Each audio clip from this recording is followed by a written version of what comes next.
We're on. All right, Khan, Shalom, family. Shalom, Shalom, Shalom, Shabbat, Shalom. All praise to the Most High, Mashiach, Yahweh. Happy Sabbath, everybody. It's Shah Shabbat. So this is part 2 of the lesson. So this lesson is going to be called Death is Not the Final Frontier. Death is not the final frontier. So, as y'all know, unfortunately, we took another, major, I don't want to say loss, but because none that passed in Yahweh Shai are lost. But Most High took our brother Shemaiah back home to the spirit world. Um, we lost Sister Banaf. Well, the Most High took our Sister Banaf home earlier this year. So, been quite a rough year for H.O.I. But, like Kasaja was bringing out earlier, death is all around us. It's been constant for me. I've been hearing it back to back, people in the truth, other, from the biggest camps to the smallest camps, because I hear about stuff. I heard there was a major death recently in one of the bigger camps. They didn't announce it, but I heard about it. And it happens, at the Feast of Tabernacles, we was talking to the elder brother Gabar, and I didn't even know a brother I met 1 or 2 times from HYK, the other Philadelphia camp that we had the Passover with. He had passed away. I didn't even know. I didn't even know the brother passed away. Or I didn't remember. I think another brother told me. But I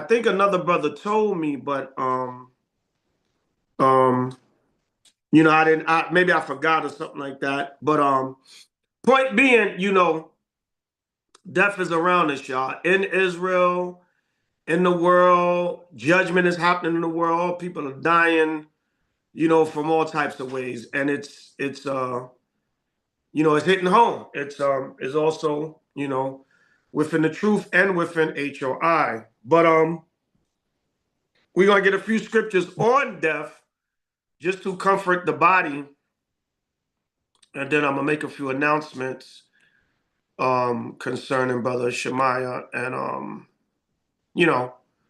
what we plan on doing. So all praise to the Most High Mashiach Yahweh Shai. So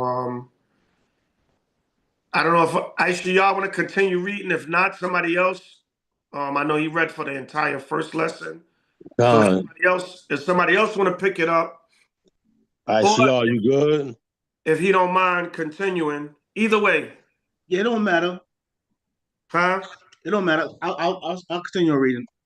All right. So death is not the final frontier. All right. If you understand the scriptures, there's resurrection. There's when Yahweh shall return with the chariots. So death is not the final frontier. And y'all know the saying we had as a people for many years. I see you when I get there. I see you in heaven. I'll see you again. All right. The Lord called them home, or we'll see them in the afterlife. So that all that stuff is true. Is we as a people, we say stuff spiritually. We say stuff in the spirit because it's true, is in the word.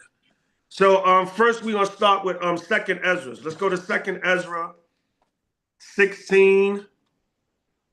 I just got a few precepts here, just gonna breeze right through them. So y'all can put these in y'all notes for dealing with death, different aspects of death.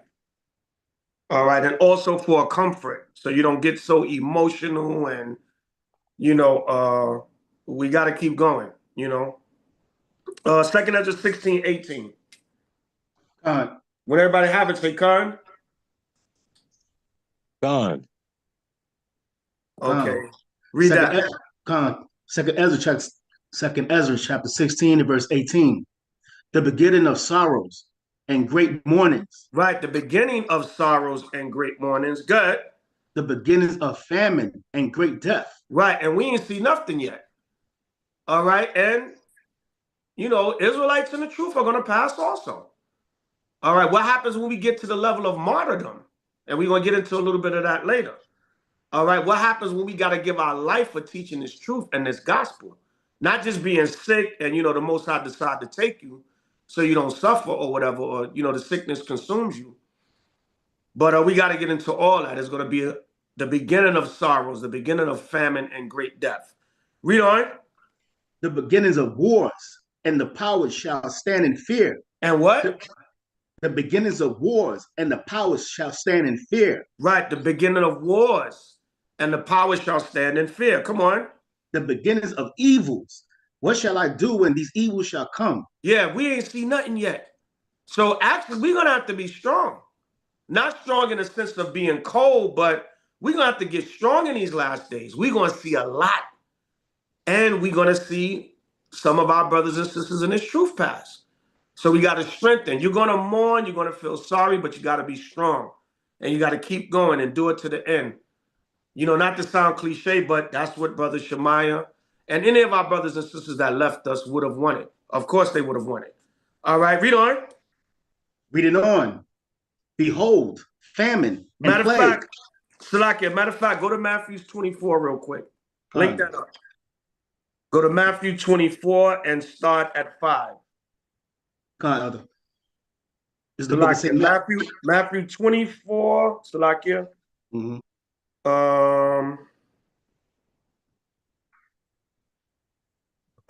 Start at 3. It's the book of St. Matthew, chapter 24 and verse 3. When everybody have it, say Khan. St. Matthew chapter 24 and verse 3. And as he sat upon the Mount of Olives, the disciples came unto him privately, saying, Tell us, when shall these things be? And what shall be the sign of thy coming and of the end of the world? Right. So the disciples, they wanted signs back then. They asked Yahushua, what's going to be the sign of your coming and of the end of the world? Right, go ahead. And Yahushua answered and said unto them, Take heed that no man deceive you. For many shall come in my name, saying, I am Christ, and shall deceive many. Go ahead. And he shall hear wars and rumors of wars, said that he be not troubled. For all these things must come to pass, but the end is not yet. Yeah, so we're going to see more, man. We're going to deal with more than death. But there's going to be a lot of death as a result of everything that's about to happen. Right? Come on. For nation shall rise against nation. Yeah, remember in Revelation, it said the blood going to be up to the horse's bridle. So you're going to have to develop some thick skin in these last days. We are going to see a lot of death. All right, 2/3 of our own people, the other nations, we're going to see a lot of death. Israelites in the truth going past, we're going to have to just pray and be strong and hope that we see them on the chariots and in the kingdom. Right, come on. For nation shall rise against nation, and kingdom against kingdom. And there shall be famines and pestilences and earthquakes in diverse places. Right, and what's going to happen in those famines, pestilences, earthquakes in diverse places? Death. Like Kasaji was bringing out, look at what they're doing with SNAP and the farmers. You giving $40 billion to Argentina, but people in America are starving to death. And that's going to happen, man. So we're about to go through some crazy times. We're in some crazy times. Right? Come on. All these things are the beginnings of sorrows. So the Lord said, these are the beginning of sorrows. What happens when you're doing the work and a brother might be killed for this truth? Look what happened to the brother. I believe, out of sight said he's GMS, I guess. I thought he was just like, because I know there's a lot of brothers that kind of left GMS and they still have their teaching styles, but I guess the brother was GMS. Up with that incident where he pulled that gun on him. It's going to get rough. I had gun. We had a gun pulled on us one time in 14th Street, Union Square. Dude, he was with a Moabite. We rebuked him, told him, get a woman of your own nation. Dude pulled out a 380 and clicked it on us. Straight up, clicked it back and everything. You know what I'm saying? And we just stood our ground like, where I'm from, like, you gonna bust, son? You pulled and clicked it, so we just stood our ground. Like, if you ain't gonna shoot, we gonna keep teaching. You know what I'm saying? But it was serious. So we're gonna go through stuff for teaching this word. All these are the beginning of sorrows. All right, this is just the beginning of what the Most High about to bring down on this earth. Khan? Khan. All right, so 2nd Ezra 16:18 with Matthew 24:8. Let's go from there to Isaiah 57:1. Khan. Go to the book of Isaiah, chapter 57 and verse 1. When everybody have it, say Khan.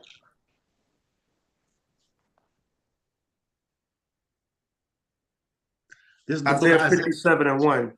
Khan, elder. This is the book of Isaiah, chapter 57, and verse 1. The righteous perish. What the Lord Perisheth. say? The righteous perisheth, and no man layeth it to heart. Yeah, you know, so you're going to have a brother that's in the truth, a sister that's in the truth, that's doing the commandments, that's righteous to the best of their ability, and they might perish. They can pass away also. Read it again. The righteous perisheth, and no man layeth it to heart. And merciful men are taken away, none considering that the righteous is taken away from the evil to come. See that you got to consider that too. Some spirits, the Most High going to take off the earth in these last days because it's just about to get so evil. That's a form of mercy. Everybody understand, Khan? Khan. That's a form of mercy.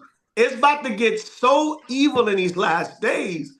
Some spirits, the Most High going to take off the earth, so because He don't want them to witness the evil to come. Khan? Khan. All right, read on. Read it on. Verse 2. He shall enter into peace. They shall rest in their beds, each one walking in his uprightness. See that? The Lord said, He shall enter into peace. They shall rest in their beds, each one walking in his uprightness. See that? So the Lord said, the righteous perish, but they're at peace. They're walking in their uprightness, and they're resting in their beds. They're just resting to the kingdom. Okay? All right. Job 3:11.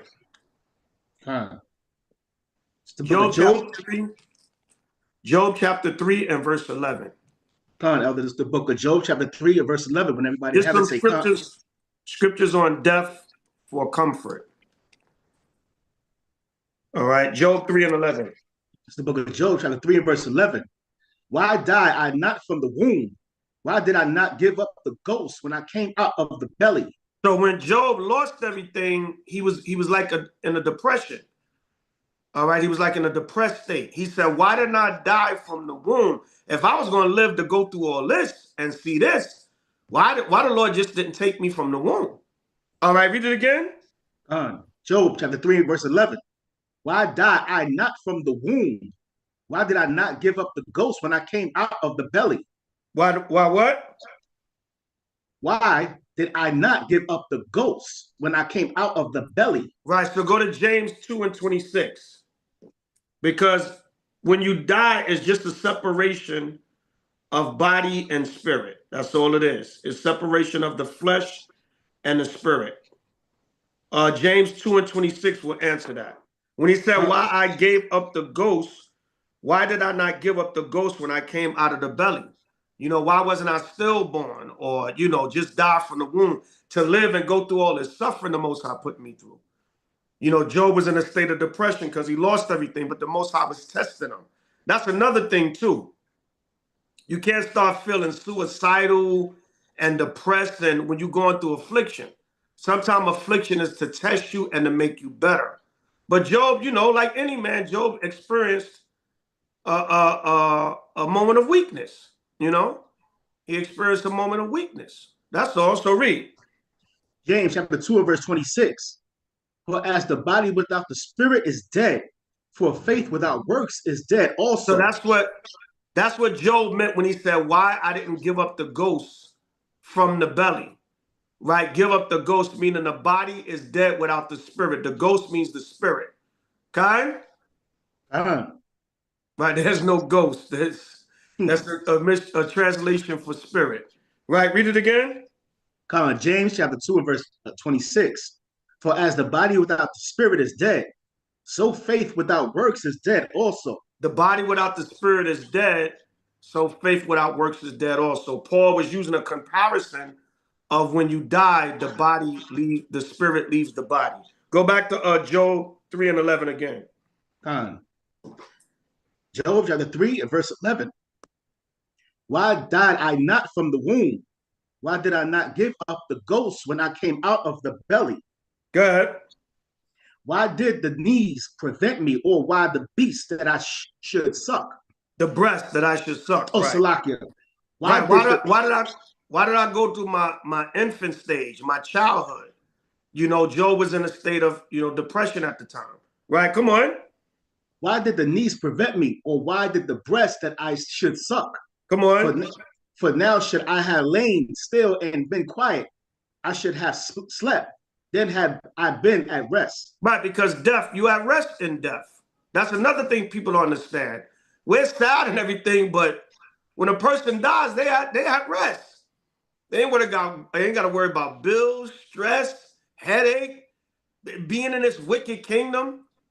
Sometimes, man, just going throughout your day, you like, damn, you feel like you don't want to be here. This place is so evil. All the evil you see. You see good when you're doing the work, when you see Israel waking up to the truth, when we repent and coming together as a people, enjoying our feast days. Like Kasaja was bringing out, everything is not a party, but, we try to enjoy a little bit of the feast day. You know what I'm saying? Put the big screen on, play the music, enjoy a little bit of the tabernacles just for now, because we know this all going to be over with. And that takes away a little bit of the stress and everything you go through in this kingdom when you can celebrate amongst your brothers and sisters. Right, go ahead. With kings and counselors of the earth, which built desolate places for themselves. Come on. Or with princes that had gold, who filled their houses with silver. Meaning in death, when it comes to death, everybody's on the same level as far as in the spirit world. All right? It is no respect to persons with death. So when you're in the spirit world, you're at rest. It's kings there from the least to the greatest. When you die, your spirit is at rest. All right, come on. Or as a hidden, untimely birth, I had not been. As infants which never saw light. Come on. There the wicked cease from troubling, and in death, even the wicked cease from troubling. Everything is at rest. Come on. And there the weary be at rest. The weary be at rest. So a lot of times our people are sick, they're hurting. Brother Shemaiah was suffering, man. The last time I visited him, the brother was fighting, man. The brother was fighting, man. I didn't even like to see that brother in that state, man. Now we know eventually he went to the rehab and was trying to get him better, but he was still in critical condition. They was like, it's still critical for him. So there the weary are at rest. All right, somebody passes away, they're at rest. Come on. There the prisoners rest together. They hear not the voice of the oppressor. The small and great are there, and the servant is free from his master. So death is a form of freedom. Is a form of freedom from oppression in this world. Come on. Wherefore is the light given to him that is in misery, and life unto the bitter in soul. Right. Why is life given to the bitter soul? Job is saying, damn, why I'm living on this earth with all this suffering, all this evil, all this wickedness. I'm in pain. I'm sick. I'm stressed. I'm depressed. I'm suicidal. Basically, Job is saying, why does the Lord allow people to live with bitterness in their spirit? But everything is of the Most High. You got to endure. Right? Come on. Which long for death, but it cometh not. Yeah, a brother literally told me that a few years back. I ran into the brother. He's from New York, but he moved out of town. So he came back to visit. And he was like, yo, New York is still, or we was talking. He's like, New York is still off. He's like, I'm doing all right. Well, he moved down south. He said, I'm doing all right. But I said, how you doing overall, though, man? I said, yo, I'm ready to check out of life. There's a brother in the truth. Brother was like, yo, I hate this world, Ak. Man, I said, I'm ready to check out of life. I was like, damn. Right, read on. Which long for death, but it cometh not, and dig for it more than for hid treasures. Right, they long for death, man. They want to leave this world. Some people want to leave this world, man. They may not go as far as to commit suicide, but they want to leave, man. Whatever suffering or misery they're going through or whatever they see in the earth, they just want to get out of here. All right, come on. Which rejoice exceedingly and are glad, when they can find the grave. Right. That's why I said people are at rest. And a lot of people know that if that person was living a bitter life, or they was sick, or they was suffering, they finally happy now. They at peace. They don't feel that pain no more. All right, go ahead. Why is light given to a man whose way is hid, and whom God hath hedged in? For my sighing cometh, for my sighing cometh before I eat, and my roarings are poured out like the waters. Go ahead.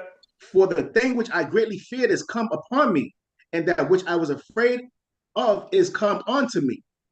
I was not in safety, neither had I rest, neither was I quiet, yet trouble came. Right. So Job was just talking about what he was going through. He said, all this affliction came upon me. Y'all know from chapters 1 and 2 what Job was going through.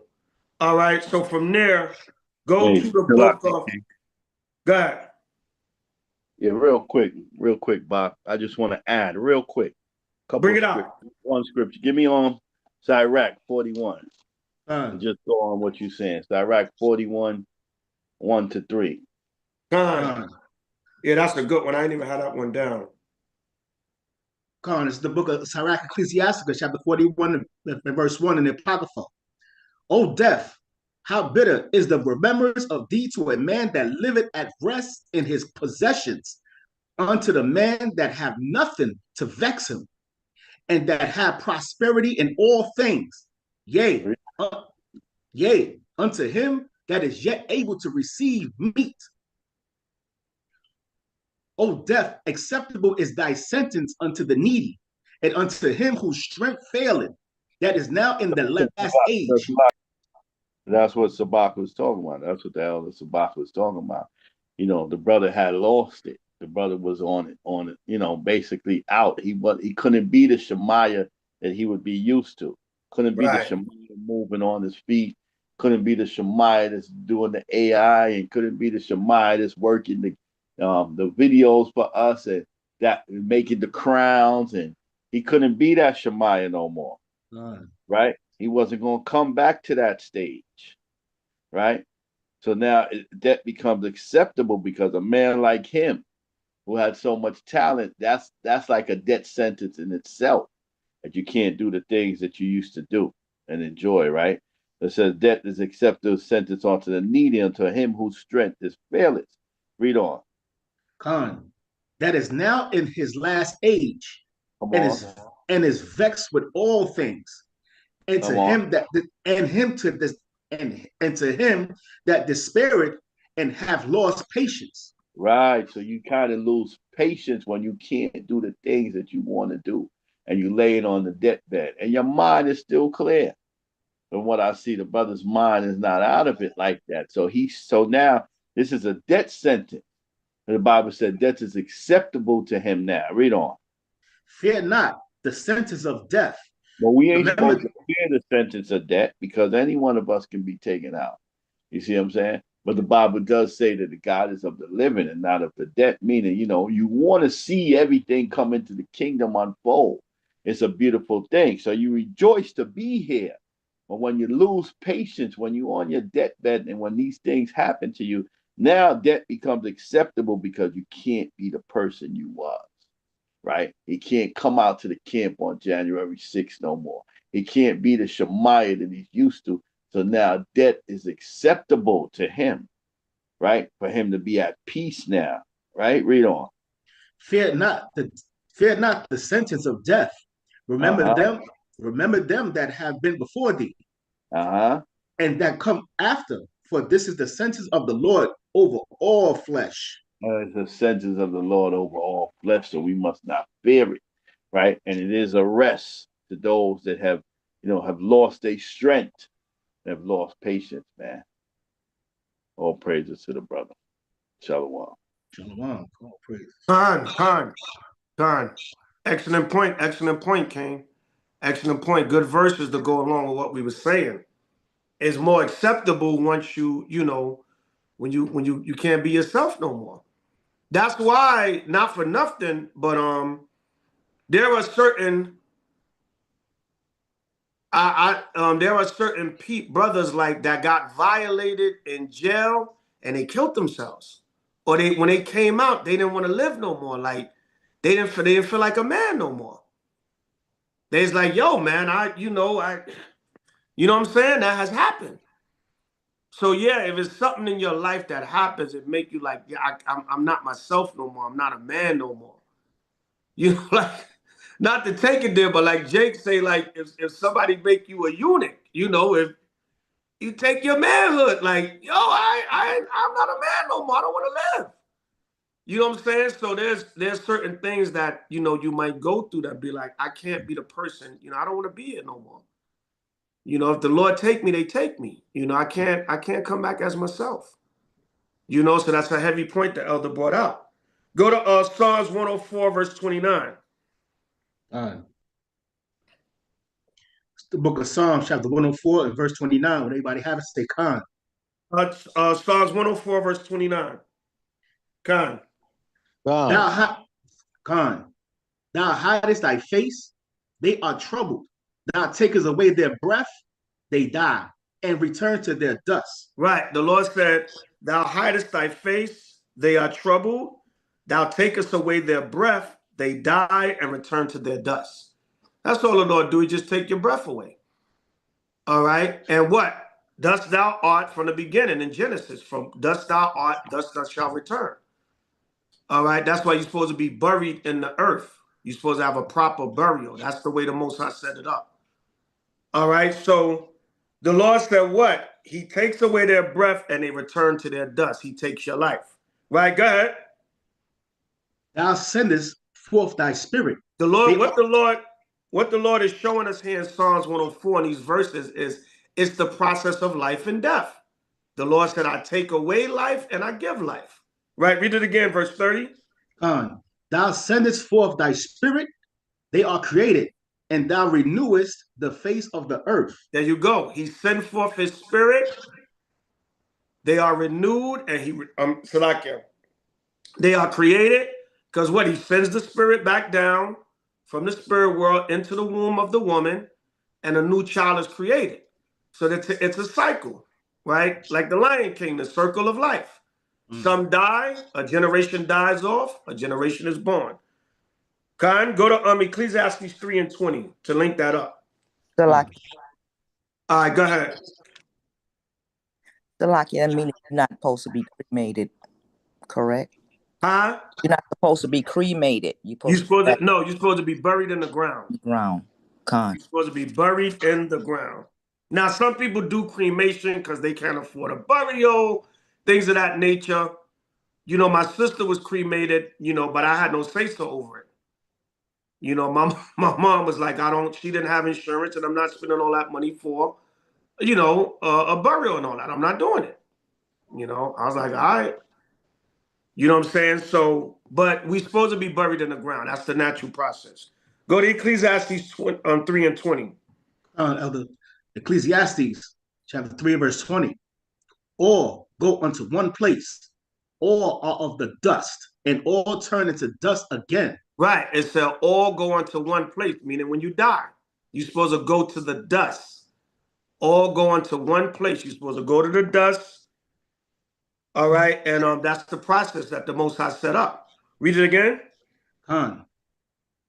All go unto one place, all are of the dust, and all turn unto dust again. And all turn to dust again.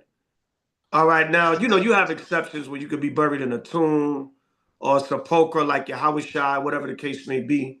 But the main basis of when you die, you're supposed to return to the dust. You're supposed to be buried in the dust again. That's the way the Most High set it up from the beginning. But you do have exceptions. People cremate people because they can't afford it. People want these fancy tombs. So, you know, whatever the case may be. But originally, you were supposed to be put back in the dirt. All right, go from there. Ecclesiastes 12 and 7.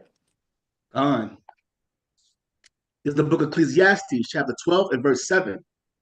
Then shall the dust return to the earth as it was, and the spirit shall return unto God who gave it. Right, so that's all it is. It's just, you know, the dust returns to the earth and the spirit goes back to the Most High. That's all death is. It's just a separation of body and spirit. And it's not the final frontier. Khan? Con. Gone. All right. So don't overwhelm yourself with sadness and oh God, and and getting depressed. We're gonna get into that later. All right. Sometimes a person dies, and another person. A lot of times that happens with couples. All right. Most I say it's time to go, but a lot of times somebody died, people get into this mass depression, and that can cause you to die. You can die from a broken heart, so to speak. All right. So for the most part, somebody passed away. What you say in the comments, sis? I don't know if this script came out yet, Salakia. That's later on, sis. That's later on. That's on.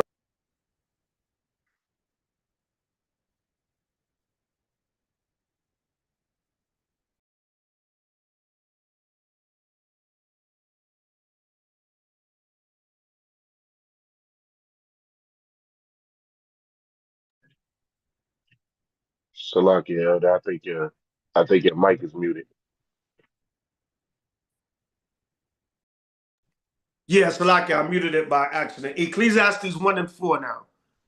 Ecclesiastes chapter 1, verse 4. Con. It's the book of Ecclesiastes, chapter 1 and verse 4. When anybody have it, say con. Gone. Con. God, One nation passeth away, What the and Lord another. say? One nation passeth away. One generation. Salakia, one generation passeth away, Right, one generation passeth away. Come on. and another generation cometh. Come on. But the earth abideth forever. Right, so the Lord is just letting us know about the life cycle. One generation passed away, and another one cometh. All right. Go from there to Sirach. Go to Sirach 14:18. Sirach 14:18. So this is just to give y'all, understanding on death and what the scriptures speak about death, and not to get into too much of a depression because it's not the final frontier. All right. This is the book of Sirach, Ecclesiasticus, chapter 14 and verse 18. Start at 17. Verse 17. All flesh waxeth old as a garment, for the covenant from the beginning is, thou shalt die the death. Go ahead. As of the green leaves on a thick tree, some fall and some grow, so is the generation of flesh and blood. One cometh to an end, and another is born. See that? The Lord said, one cometh to an end and another is born. All right, so the Lord is comforting us about death. He said, that's all death is. One generation passed and another one comes. Separation of body and spirit. God? God. All right, go from there to Sirach. Let's stay in Sirach since we there. Go to Sirach 11 and 14. So this is to strengthen us. All right. So we're gonna miss our brother. It's a sad day, but also, the Lord wants us to understand we got to stay strong and firm and just understand the process of death and how to deal with it. Read Sirach 11 and 14. Sirach, Ecclesiastes 11 and 14. Prosperity and adversity, life and death, poverty and riches come of the Lord. Right. It all comes of the Lord. All right, Ecclesiastes 3, we don't have to get it. To everything there is a season and a time and a purpose to everything under heaven, a time to be born and a time to die. Sometimes the Lord say, hey, it's time to go.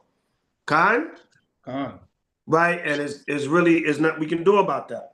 Right, the Lord said it's time. Sirach 15 and 17.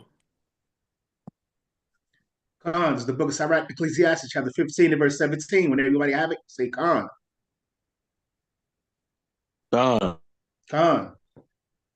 Before man is life and death. See that? And we basically have a choice, meaning the things you do in your life can cause your death or it can cause you to continue to live. All right, if a person is out there gangbanging and murdering and killing and they get killed, That was their judgment according to their works. All right, so read it again. Before man is life and death. Come on. And whether him like it shall be given him. Whether him like it shall be given him. You want to be a drill rapper? You want to talk about death and shooting up? What was the dude in Philadelphia, Mr. Disrespectful? And the Most High had him get bodied. So which one you want? You want life or you want death? Choose life. Choose to keep the commandments and serve the Most High that you may live. And even if you keep the commandments and the Most High take you out, remember the righteous perisheth. There's a reason for that also. Well, he was keeping the law. He was serving the Most High. Why the Lord killed him? The scriptures speak about that also. So that don't mean just because you're living righteous and keeping the commandments, you can't die, but you have a better chance at life when you're keeping the law, statutes, and commandments. But when you're breaking the law, you got a better chance at death. Okay? All right. So even with sickness, right? Health, all right, eating properly, taking care of yourself, watching your diet, exercising, all that stuff can bring sickness on you, and that sickness can lead to death. You know, not getting proper rest. We know this king on the scripture say this is not our rest, but that's not literal. You just stay up for days and weeks at a time. That takes a toll on your body. Okay? You got to get some kind of rest. All right, that all takes a toll on your body. So don't tempt the Most High with bad lifestyle choices, because that can bring death on you beforehand also. Okay? All right, don't tempt the Most High. Do not tempt the Most High. You can't eat damn Burger King every day and expect to be healthy. Okay? Right, go from there. Sirach 22 now. Go to Sirach 22. So keep up with your health, y'all. That's important. To the best of your ability. And to the best of your ability. Keep up with your health. Okay? Somebody say something for a minute. I gotta send the link.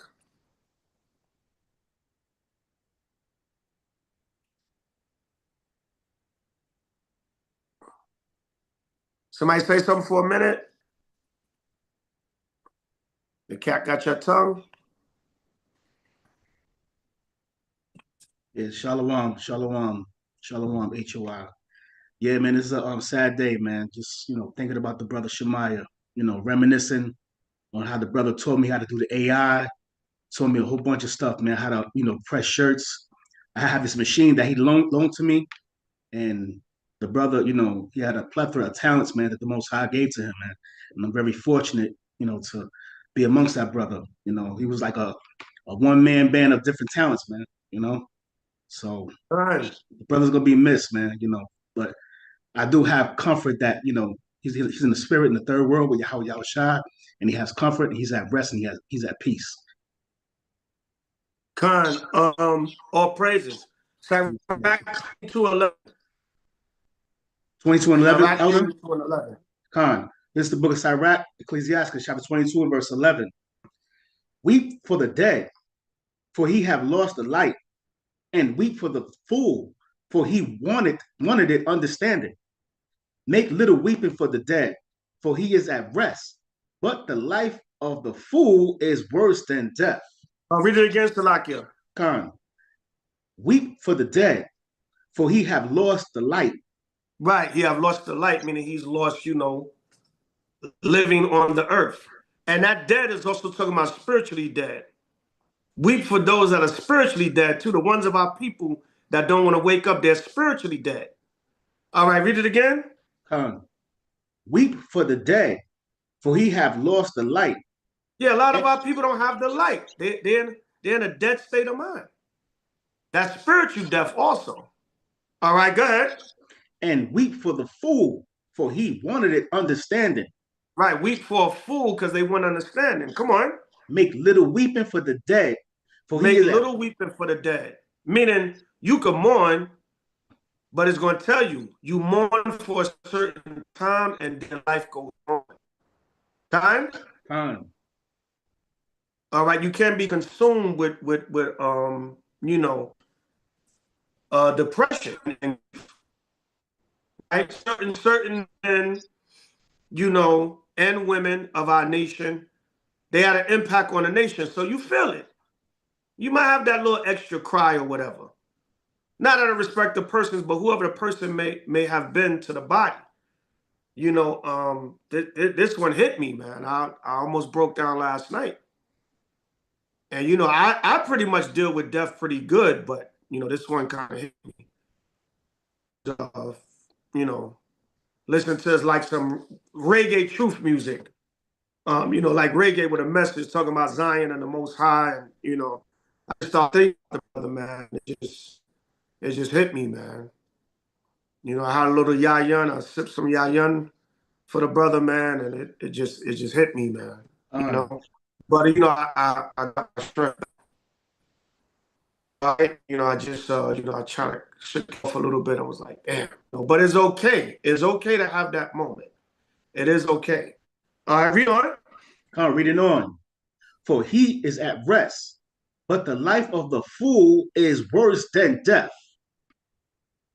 Yeah, life of a fool is worse than death, man. All right, weep for the dead because they're at rest. All right, make little weeping for them. You know, really, really rejoice for them in a sense also because they're at rest. But the life of a fool is worse than death. Come on. 7 days do men mourn for him that is dead.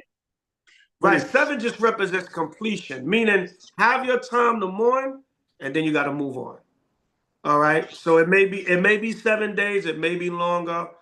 I think Joseph and Moses, certain men, you know, the people mourn longer, 30, 40 days, whatever, you know, depending on their status in the nation, you know, but 7 just represents completion. You weep for that certain time, you mourn, but you got to move on. You got to keep living. You can't be consumed with that grief. Right? Come on.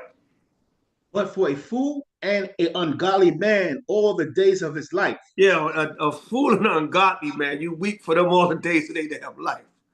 God? All right, read on. Talk not much with a fool. Oh, that's it on that. That's all I wanted. That's it on that. Go to Sirach 30 and 14 now. Just a few here, you know, keep us comforted and strengthened in the loss of our brother. All right, Sirach 30 and 14. Comes the book of Sirach, Ecclesiastes, chapter 30, verse 14. Better is the poor, being sound and strong of constitution, than a rich man that is afflicted in his body. Right, and that's why Esau hates us a lot also. Because a lot of times we be poor as hell, but we got stronger bodies. Now, a lot of times in our community, they put in the bad foods, they put in the different things to poison us. But for the most part, a lot of times, you know, that's why they have that organ harvesting. You know, young Jake and Eve be missing, man. They be turning up missing, which is an oxymoron, but, you know, you can't turn up and be missing at the same time. But, you know, they be missing, man, because they be taking our body parts. Because they know, if anything, we might be poor, but the Lord gave us exceptional bodies, man. That's what we're the best at anything. You put us in equal competition, we're going to excel. Because the Most High gave us those blessed bodies. Right? Come on. Health and good estate of body are above all gold, and a strong body above infinite wealth. Yeah, strong body above infinite wealth. All right, some of these rich people be afflicted, man. I think they said a JFK, one of them Kennedys, Marilyn Monroe was like, the man was taking like 30 medications. All jacked up, man. They be rich, famous, but their bodies be jacked up. All right, so we have to understand the Most High gave us that blessing. And when you take care of your body and eat according to the dietary law, you feel even more strengthened. So that's very important, y'all. Take care of yourselves to the best of your ability in this kingdom. All right, go ahead. There is no riches above a sound body, and no joy above the joy of the heart. Right. It's no better feeling than feeling good. It's no better feeling, man. When you feel good, you know, your body feels good. You don't feel no ailments, no weaknesses, no sickness. You feel yourself. You feel strong. You feel that extra boost of energy? Nothing better than that, man. You might be broke as hell, you know, the day, but you feel good. You know, my body's feeling good. So yeah, to the best of our ability, because a lot of times, like I said, them lifestyle choices, and you're not listening to your body, you're not eating properly, you're not getting adequate rest. I know, you know, sometimes you got to stay up. I've done it for this truth for many years. I think that's why I be so goddamn tired now. Staying up 36 hours, damn near 2 days straight. I've done it. No sleep, doing the work, studying, this and that, getting stuff done for this feast day, doing that, doing that. Before oh, damn, I haven't been asleep. You know, all types of camp schedules. We used to teach all kinds of day and night. 12 in the afternoon to 12 at night. 5 in the afternoon to 5 in the morning. You know what I'm saying? But you got to balance it out. You got to try to get adequate rest. Eat as good as you can in this filthy kingdom. The food is garbage, but you get the cleanest of the garbage to the best of your ability. All right, but you know, all those things are important too, because the Most High looks at that. Them lifestyle choices, man. So be careful with that. That diet, you know what I'm saying? Watch your weight. You know what I'm saying? You know, make sure you're trying to tone down and exercise. You know, you don't want to be too skinny, but you know, that can be a healthy thing. You know, you know, that weight, try to work on your weight. You see yourself getting big. I see myself getting a little stomach. I'll be like, yo, hold up. I gotta cut down on the carbs. I gotta try to do some more sit-ups. I gotta walk more. Whatever the case may be. Because all that stuff is important and it does affect your health. And when it affects your health, it can lead to sickness, then severe sickness, then real bad sickness, and eventually death. It is what it is. All right, so just watch that, Israel. Go ahead. Verse 17. Death is better than a bitter life or continued sickness. What did the Lord say? Death is better than a bitter life or continued sickness. Yeah, man. And when I saw my brother Shemaiah, man, I was like, you know, the nurse told me, she said, it's one day at a time. I said, damn, my brother's suffering. I was praying over him. You know, I did a session for an hour. I did every 15 minutes for an hour straight. And then I prayed on the hour. You understand? So I was doing like 15-minute intervals, and then I would like say an extra prayer on the actual hour. You know, the last time I went to see him, I was with him for about 2 hours, most, I believe, yeah. But I was looking at him and I was like, damn. I mean, you know, y'all saw the video. I sent it in the chat. I was like, man, my brother's trying to fight. He was moving, looked like he was trying to open his eyes, looked like he could hear me. But I knew, I said, the brother is suffering. I could tell he's suffering. You know, laying up in that bed, you know, you get bed sores, you know, but you can't feel all that. You just trying to get better, man. You know, but I said, damn, man, I didn't like to see my brother like that. You know, but you know, let the Most High will be done. All right, jump down to 21. Verse 21. Give not over thy mind to heaviness, and afflict not thyself in thy own counsel. Yeah, that's another thing, man. Don't give your mind over to heaviness and don't afflict yourself in your own counsel. Do the best you can, pray to the Most High, and that's it. That's all you can do, because that heaviness can bring about sickness, depression, your body start breaking down, deteriorating, getting weak, and eventually you can die. Like I said, you can die from a broken heart. So be careful with that, right? We know this kingdom is hell, but you got to try to put on that cheer in the Most High to the best of your ability. Right, come on. The gladness of the heart is the life of man, and the joyfulness of a man prolongeth his days. Yeah, see that? So come out of that depression and sorrow, man. All right, that's So like I that said, people die like that. You know, a good friend of mine, we grew up in the hood. We kind of grew up in our later teenage, early adult years. We start hanging. We was hanging with each other. And his mom's passed. And once his mom's passed, everybody said he just deteriorated. He just went downhill. You know what I'm saying? He was real close with his mom. And it just ate at him and ate at him. And then eventually, about 4 or 5 months after his mom's passed, he passed. So be careful with that, letting that sorrow get to you so much. All right, read on. The Locky Nope. King. Damn, sorrow for the kingdom. Sorrow for the kingdom to come. All right, feel sorrowful for the kingdom. Man, I want this kingdom to come. But don't let it get you in that state where it starts to break you down. Go ahead, King. Gerard, you want to say something? Yeah, Khan, you hear me? Yeah. Absolutely. When you close with your mom, definitely that can be an issue. But that's why the Most High bring days like the tabernacles, man, where we can have Kind. so much fun, man. We danced all night.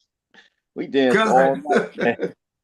Drank and enjoy each other's company, man. So that's why it's important to get together for these high holy days, man, because Kind. it builds back your spirit and rebukes your spirit. Take away that sorrows, man, when you enjoy with your brothers and sisters, man. Kind. All right, 23. Sirach 30, 23. Kind. Good point, King. Verse 23. Love thy own soul and comfort thy heart. Remove sorrow far from thee, for sorrow have killed many, and there is no profit therein. Yeah, man. Sometimes you just gotta try to have a good time. Get rid of that sorrow, man. You know how many times I was feeling some kind of way and I went to camp or I went to the feast day or a brother just happened to call me, sister just happened to call me, all right, elder? How's your day?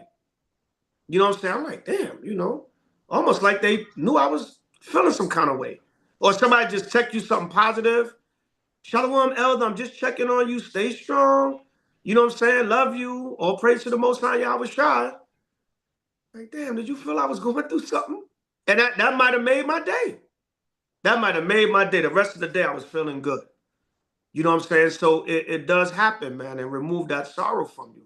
Like Elder said, man, go to the Feast of Tabernacles. We know sometimes this economy, you can't afford it, these jobs, but make a way. Try to make a way. Come out and enjoy yourself with the family. We all going through something. But we start tabernacling, man. That food, man, that food come off that grill and that music start playing and you know what I'm saying? You feeling good afterwards. You're enjoying each other, you're around brothers and sisters, you get to basically live around each other for a couple of days. Get to chop it up, talk about a lot of stuff. Everybody got a story, man. Oh, damn, Mike, I didn't know you went through that. And not to be negative and store information on people and watch to see what negativity you can store in your mind in case the time come and you want to use it. Nah, don't do that. 5 years later, oh yeah, I remember the tabernacles. Yeah, you were storing that to use against a person, not telling a story of what happened. That's different. But you just watching to see what you can get negative. No, come on out and enjoy yourself. Right, enjoy your tent. You know what I'm saying? Most I said, dwell in booths for 7 days. Enjoy your tent. Enjoy. I'm in a closed space, but I'm outside in nature. Zip open your little tent with the net part, let some fresh air come in. All right, yeah, enjoy your tent. I'm gonna come outside later, but I'm enjoying my tent for a couple of hours. All right, go ahead. Envy and wrath shortens the life. Yeah, envy and wrath shorten the life, man. Just angry all the time, jealous, negative, competing. That shorten your life because you're not concentrating on building yourself and what you could do. You got all these feelings built up inside you, tearing you up inside. Go ahead. And carefulness brightens age before the time. Bringeth age before the time, right? You don't want to do anything. You don't want to enjoy anything. You don't want to, you know, sometimes people look at you and be like, damn, he looking old. Or she looking old. They only 30, they only 40, they looking 60. Yeah. God, God, You ever see that? God, Be God. like, damn, they looking all old? God? 20 years old looking like 50. Yeah, man, you 30 looking like 60. Damn. You know what I'm saying? Go ahead. Reading on. A cheerful and good heart will have a care of his meat and diet. Yeah, you will have a care of your meat and diet, a cheerful and good heart. So that's important, Israel. Like I said, man, we eating garbage in this. Even the finest of food that they can give to us in our hoods is trash. But do the best you can. All right, Cassandra always talk about eating the fruits and the vegetables and your salads and things of that nature. Balance it out. You know, you have tabernacles where, you know, if you know you've been keeping up with your health to a degree, okay, I can have that little burger. I can have that, you know, a little hot dog, whatever, you know what I'm saying? I can have that little piece of steak or whatever, you know, if you deal with the meat or whatever. You know, because you know what? I'm gonna go right back to my balance after this. I'm gonna just enjoy this for now. It's a feast. But I know I'm gonna go back to balancing my diet. All right. And another thing, don't just eat to eat, Israel. Eat when you know you're hungry or your body needs nourishment. Don't just everything you see, every time you see food, you gotta eat. Damn, you know, that's a sandwich right there. Oh, that's a burger. That you know, yeah, we feast, we eat. You know, get your eat on, but balance it out. All right, balance it out. You know what I'm saying? I don't know how these people they be having that TV show, My 600 Pound Life. I'm like, how did you sit there and get that big? They gotta come and damn hoist you up with a damn. They gotta strap you up, strap a harness around you, and hoist you up out of your crib. They had that they had that Edomite woman. They tried to hoist her up, and the whole damn floor collapsed in.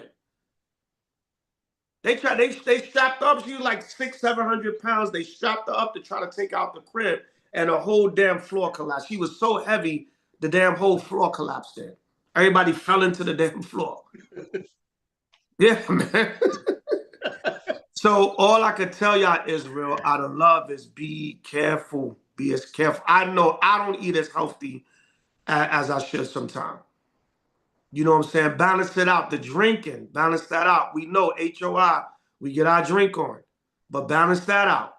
You know, get your water up in there, get your natural juices, things of that nature. Balance it out. Too much of anything is not good for you. All right. And that diet, I'm telling you, that diet, that lack of sleep, that exercise, all that stuff plays a part. All right, Kyle? God. All right, go from there to Judith. Go to Judith 5:1. No, Judith 8:1, Salakia. Khan, this is the book of Judah, chapter 8 and verse 1. When everybody have it, say Khan. Khan. Khan. God. Khan. Now at that time, Judah heard thereof, which was the daughter of Merari, the son of Ox, the son of Joseph, the son of Alzel, the son of Elka, the son of Ananias, the son of Gideon, the son of Raphim, the son of Akato, the son of Ilu, the son of Elab, the son of Nathaniel, the son of Samuel, the son of Saladaliel, and the son of Israel. Go ahead. And Manasseh was her husband of her tribe and kindred, who died in the barley harvest. Right. So Manasseh, his name was Manasseh, but he was a Simeonite.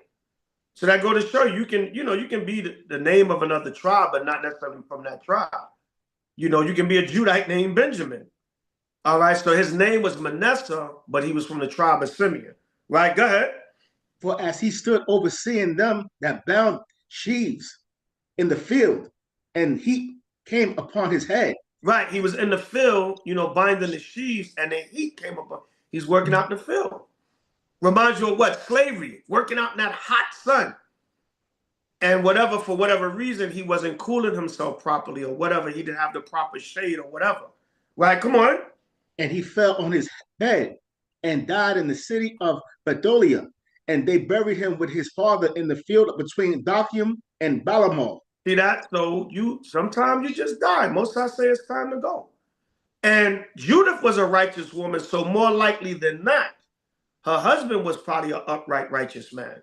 But the Lord saw fit to take him. Or maybe he sinned. It don't say.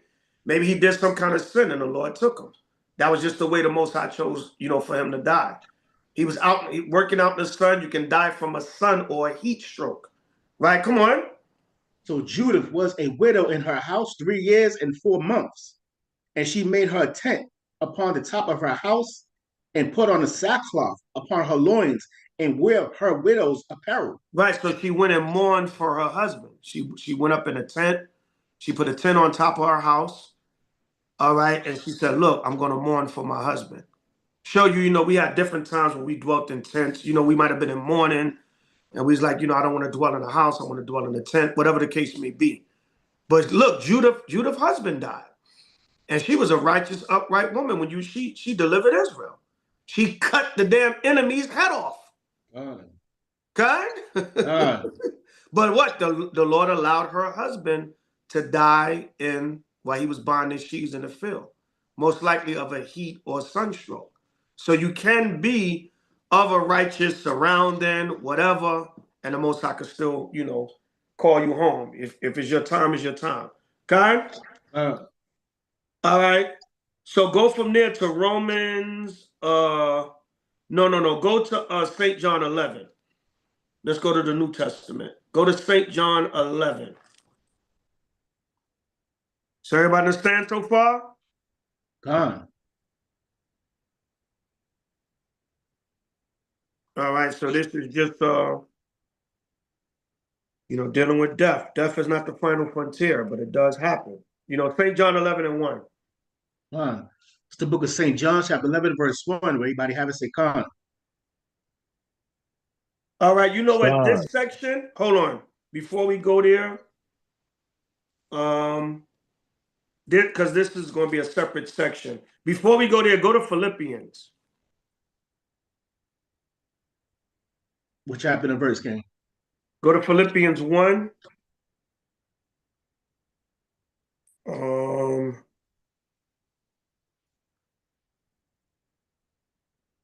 Start at 20. Philippians 1 and 20. It's the book of Philippians, chapter 1 and verse 20.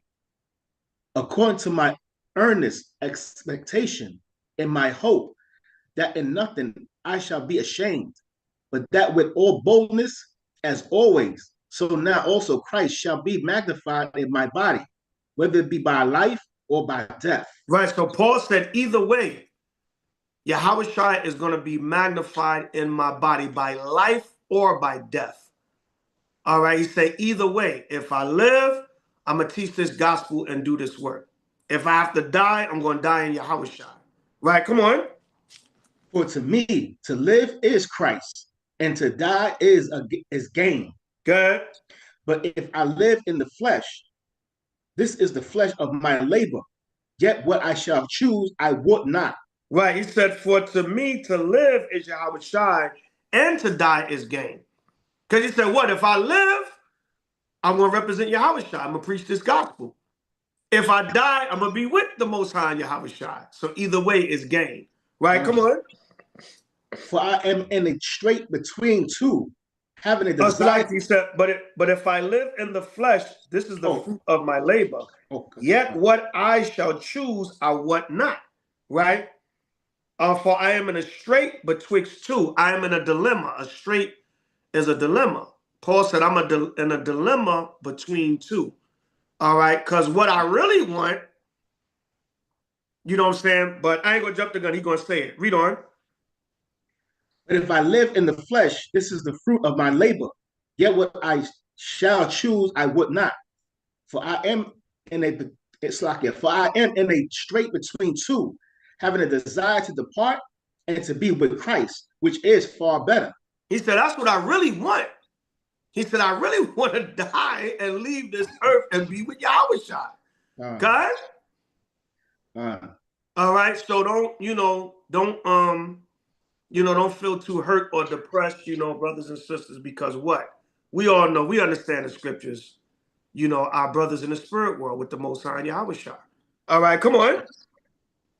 Nevertheless, to abide in the flesh is more needful for you. Right. So Paul said living on this earth, though, is more needful for you because what? The people they need proper leadership. They needed the gospel. They need the gospel to be preached to them and also to be led. All right. The people are like sheep led to the slaughter. They need shepherds. So Paul said, it's what I want. I would like to leave this earth and be with the Most High Yahweh in the spirit world. But to be down here on the flesh, he said, is needful for you because he was writing to the churches. So he said, y'all need me here to preach the gospel to y'all and to guide y'all. Y'all need me here on the earth. That's what we should live for. We live on the earth to serve the Most High Yahweh. Just like the elder quoted earlier, the Most High is not the God of the dead, but of the living. All right, when you're dead, you're at rest. When you're living, you live to serve the Most High, to do his work, to serve him on this earth, to bring forth the kingdom of the Most High, to preach this gospel, to lead, to direct the people, to follow the commandments, to be led by people that are in a higher leadership position than you. That's what we on the earth for. But Paul said, look, I don't mind dying and going up and being with the Lord, man. Then they say that in the they got a song like that. I'm going up to yonder to be with my Lord. And every Christian funeral they sing that song almost everyone. All right, I'm going up to yonder to be with my Lord. Right, what Eddie Murphy said, the upper room. Yeah, Jesus. God. The upper room. The upper room. God, life. God. Right, I'm going all up right, to all right, yonder all right, all right. to be Salakia, y'all know with my daddy my was a Lord. Salakia. You know my daddy was a pastor, and he sung all them songs y'all singing now. God. Every God, Christian God. funeral, you gonna hear that one. Well, most of them. I'm going up to, if anybody asks you where I'm going up to yonder to be with my Lord. All right, read on. God, verse 25. And having this confidence, I know that I shall abide and continue with you all for your furtherance and joy of faith. Right, he said, but having this confidence, the Most High going to keep me down on this earth in the flesh, because Paul, what? At one point, Paul knew that he was going to die. But at this point, he was like, look, I'm going to just be down here in the flesh for the furtherance of the gospel. Come on. That your rejoicing may be more abundant in Yahushua Mashiach for me by my coming to you again. He said, your rejoicing, shall be in Yahweh by my coming to you again. So Paul said, it's a joy for me to be here in the flesh, representing Yahweh on the earth for the people. Okay? So, it's like we brought out earlier, especially, death becomes acceptable if you feel you're going to have to live a miserable life. And sometimes you feel like that. You like, this kingdom just gets overwhelming. You don't tempt the spirit of the Most High and say, Lord, just take me now. But you like, Lord, if you decide I got to go home today, I wouldn't protest it. I hate this world. I'd rather be up there in the spirit with you. But Paul said it's an advantage to be down here to teach the people. All right, to bring the people back to the knowledge of the Most High, to promote the kingdom. That's what we here on the earth for. So that's a benefit also, because you're here on the earth representing Yahweh in the flesh. All right, from there, everybody understand, Khan? Khan. Right. Go to Romans 8 now. Romans 8. I was going to St. John, but I'm going to say that for the last. There's a separate section for the ending part of the class. Yeah, not going to be on here too long. Khan. For the ending part of the class. All right, so y'all know a lot of these scriptures on death, but just want to bring it out to strengthen brothers and sisters a little bit more. Romans 8 and start at 35. Khan, this is the book of Romans chapter 8 and verse 35. When everybody have it, say Khan. God. Romans 8:35. Whom shall separate us from the love of Christ? Shall tribulation or distress or persecution or famine or nakedness or peril or sword? Come on. As it is written, for thy sake we are killed all the day long. We are accounted as sheep for the slaughter. Right. See that? What's going to separate us from the love of Yahweh? Tribulation, anguish. All right. When somebody dies, you in a state of grief and anguish. All right. But what? That can't separate us from Yahweh. We can't lose faith because the Most High took a brother, because the Most High took a sister. All right. We are counted every day as sheep to the slaughter. All right. Go ahead. Verse 37. Nay, in all these things we are more than conquerors through him that loved us. Right, through the blood of Yahweh, we are conquerors. Right, come on. For I am persuaded that neither death, nor life, nor angels, nor principalities, nor powers, nor things present, nor things to come. Come on. Nor height, nor depth, nor any other creature shall be able to separate us from the love of God, which is in Christ Yahushua Mashiach. Right, not even death can separate us from the love of the Most High. All right, the fear of death, for dying for this gospel, our brother or sister dying in the truth, you can't take it out on the Most High. Oh Lord, why you took the brother? Or why you took the sister, Lord? That ain't right. That was my righteous brother and sister. Why would you take them? You can't question the Most High. So nothing, death, the fear of death, being put to death, being martyred for this gospel, death within itself cannot separate us from the love of the Most High. And you can't be selfish and get mad at the Lord because a brother or sister passed. Of course, not saying any of you brothers or sisters doing that. But our people that lack understanding, they do that. God killed my mother, man. What kind of God would take my mother from me? God?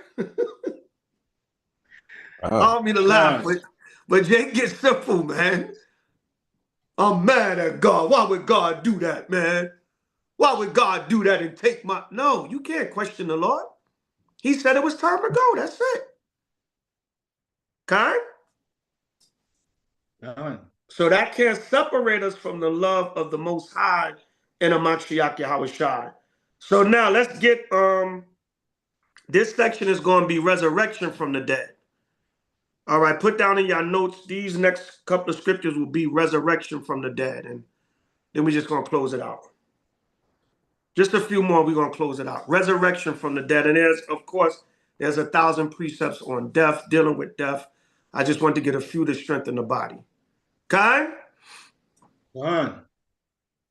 So we're going to miss our brother Shemaiah, but death is not the final frontier. If it be the Most High will, we'll see him again.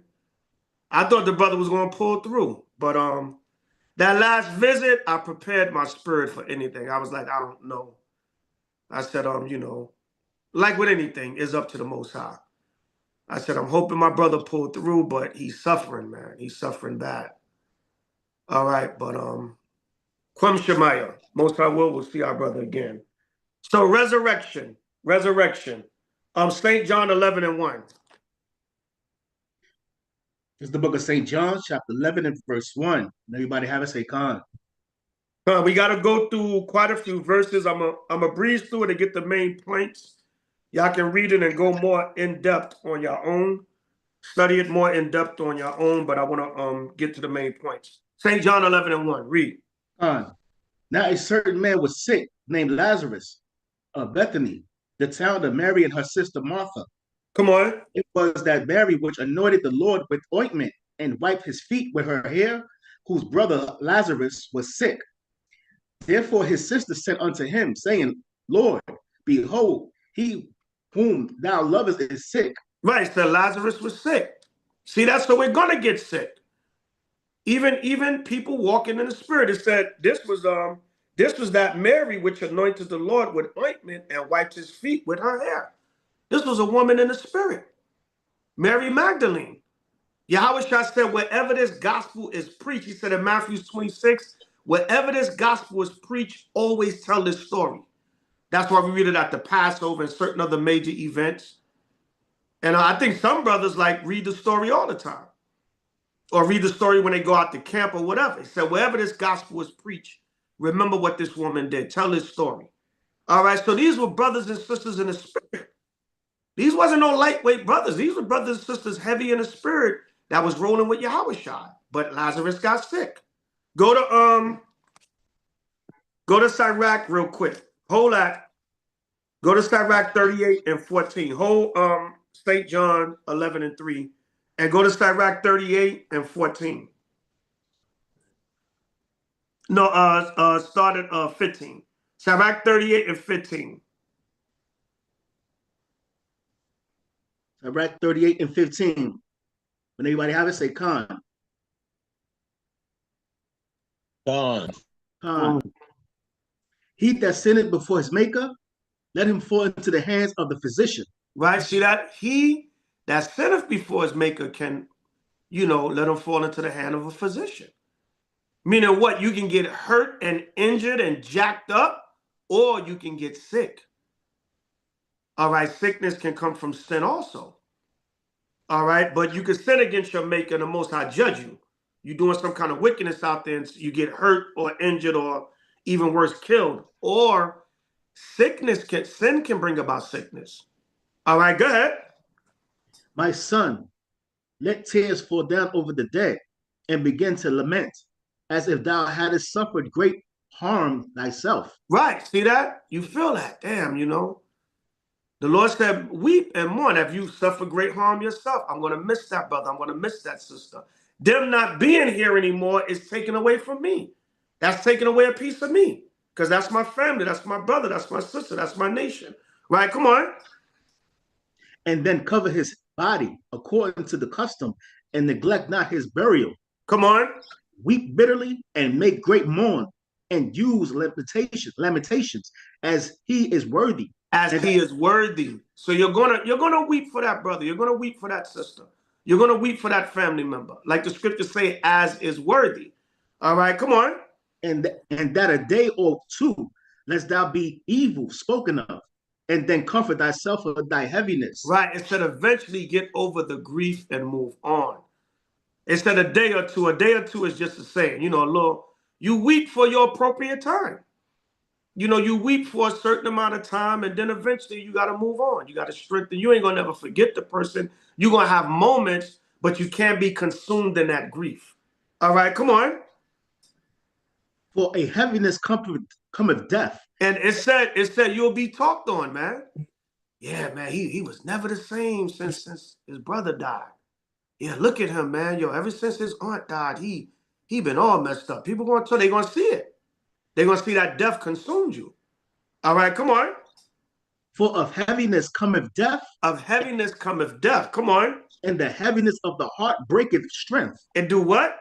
And the heaviness of the heart breaketh strength. It said the heaviness of the heart breaketh strength. So you cannot be consumed with grief and anguish and mourning and depression. You got to eventually move on. All right, read on. In affliction also sorrow remaineth, and the life of the poor is the curse of the heart. Come on. Take no heaviness to heart. Drive it away and remember the last end. Go ahead.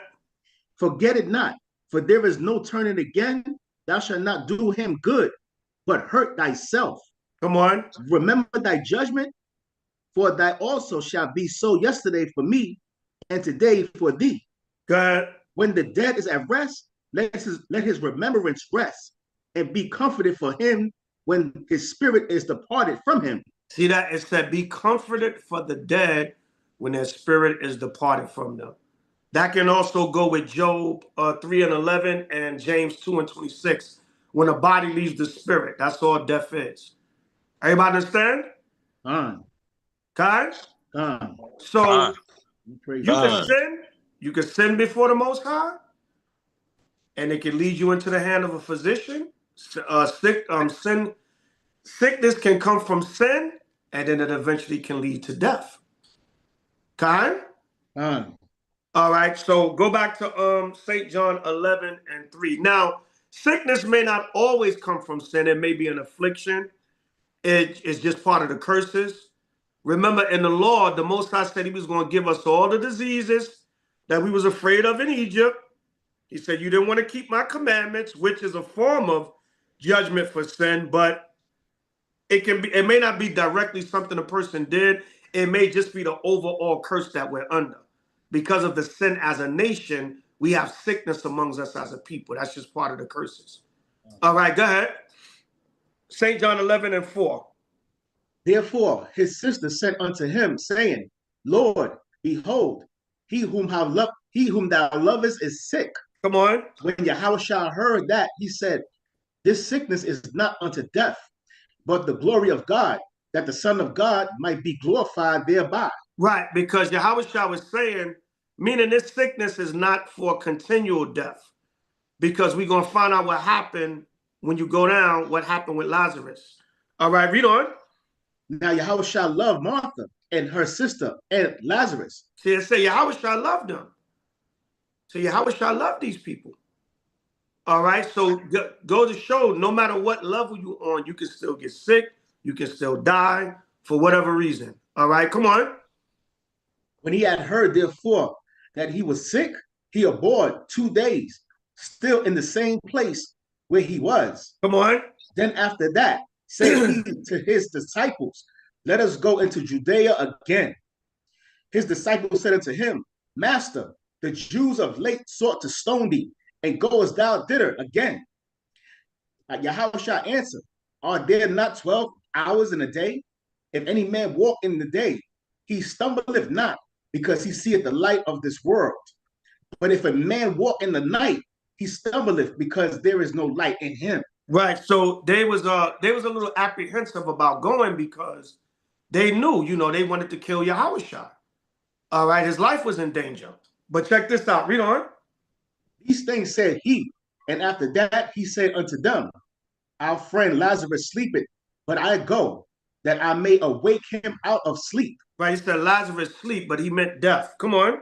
Then said his disciples, Lord, if he sleep, he shall do well. Howbeit Yahushua spake unto his death, but they thought that he had spoken of taking a rest in sleep. Good. Then said Yahushua unto them plainly, Lazarus is dead. Right, like Kasaja was bringing out earlier with Nas. I never sleep, because sleep is the cousin of death. All right? Jake say that in the street. Mainly about his own people, of course. That nigga keep messing around, but put that nigga to sleep. Put that nigga to sleep, son. Put that nigga under the dirt. And you coward ass nigga, you Salaki. You only talking about your own people. I went around my old way yesterday. I was chilling in the hood. I went to see mom and everything. Brownsville, East New York, some of them niggas out there are doing the same thing. 30, 40, 50, 60 years old. There's some dudes I recognize, they didn't recognize me, but I remember they face from back in the days, still on the block. I couldn't believe it, but I could believe it because the curses are still there. The Most High said he kindled a fire that will burn forever. Some of the curses, they never going to stop until Yahushua come back. But I'm talking to my man. He telling me about the new gangs around the way and how a dude got killed. And I'm like, yo, son, stop pointing. He pointing at the dude. Yeah, them niggas are some suckers. I'm like, yo, chill. But he pointing, these are 30, 40, 50. Some of them I don't recognize as new dudes in the hood. But the Spirit just had me throughout my old hood yesterday. I was like, and I'm walking through. So I'm seeing like, damn, the more things change, the more they stay the same. I'm like, I remember that dude from high school. I remember him. I remember his face. Dude's 50 and 60 now. They my age. Still out there on the block doing the same thing. You know what I'm saying? So Jake, they'll put each other to sleep. They quit, that's slang. Put that nigga in the dirt, son.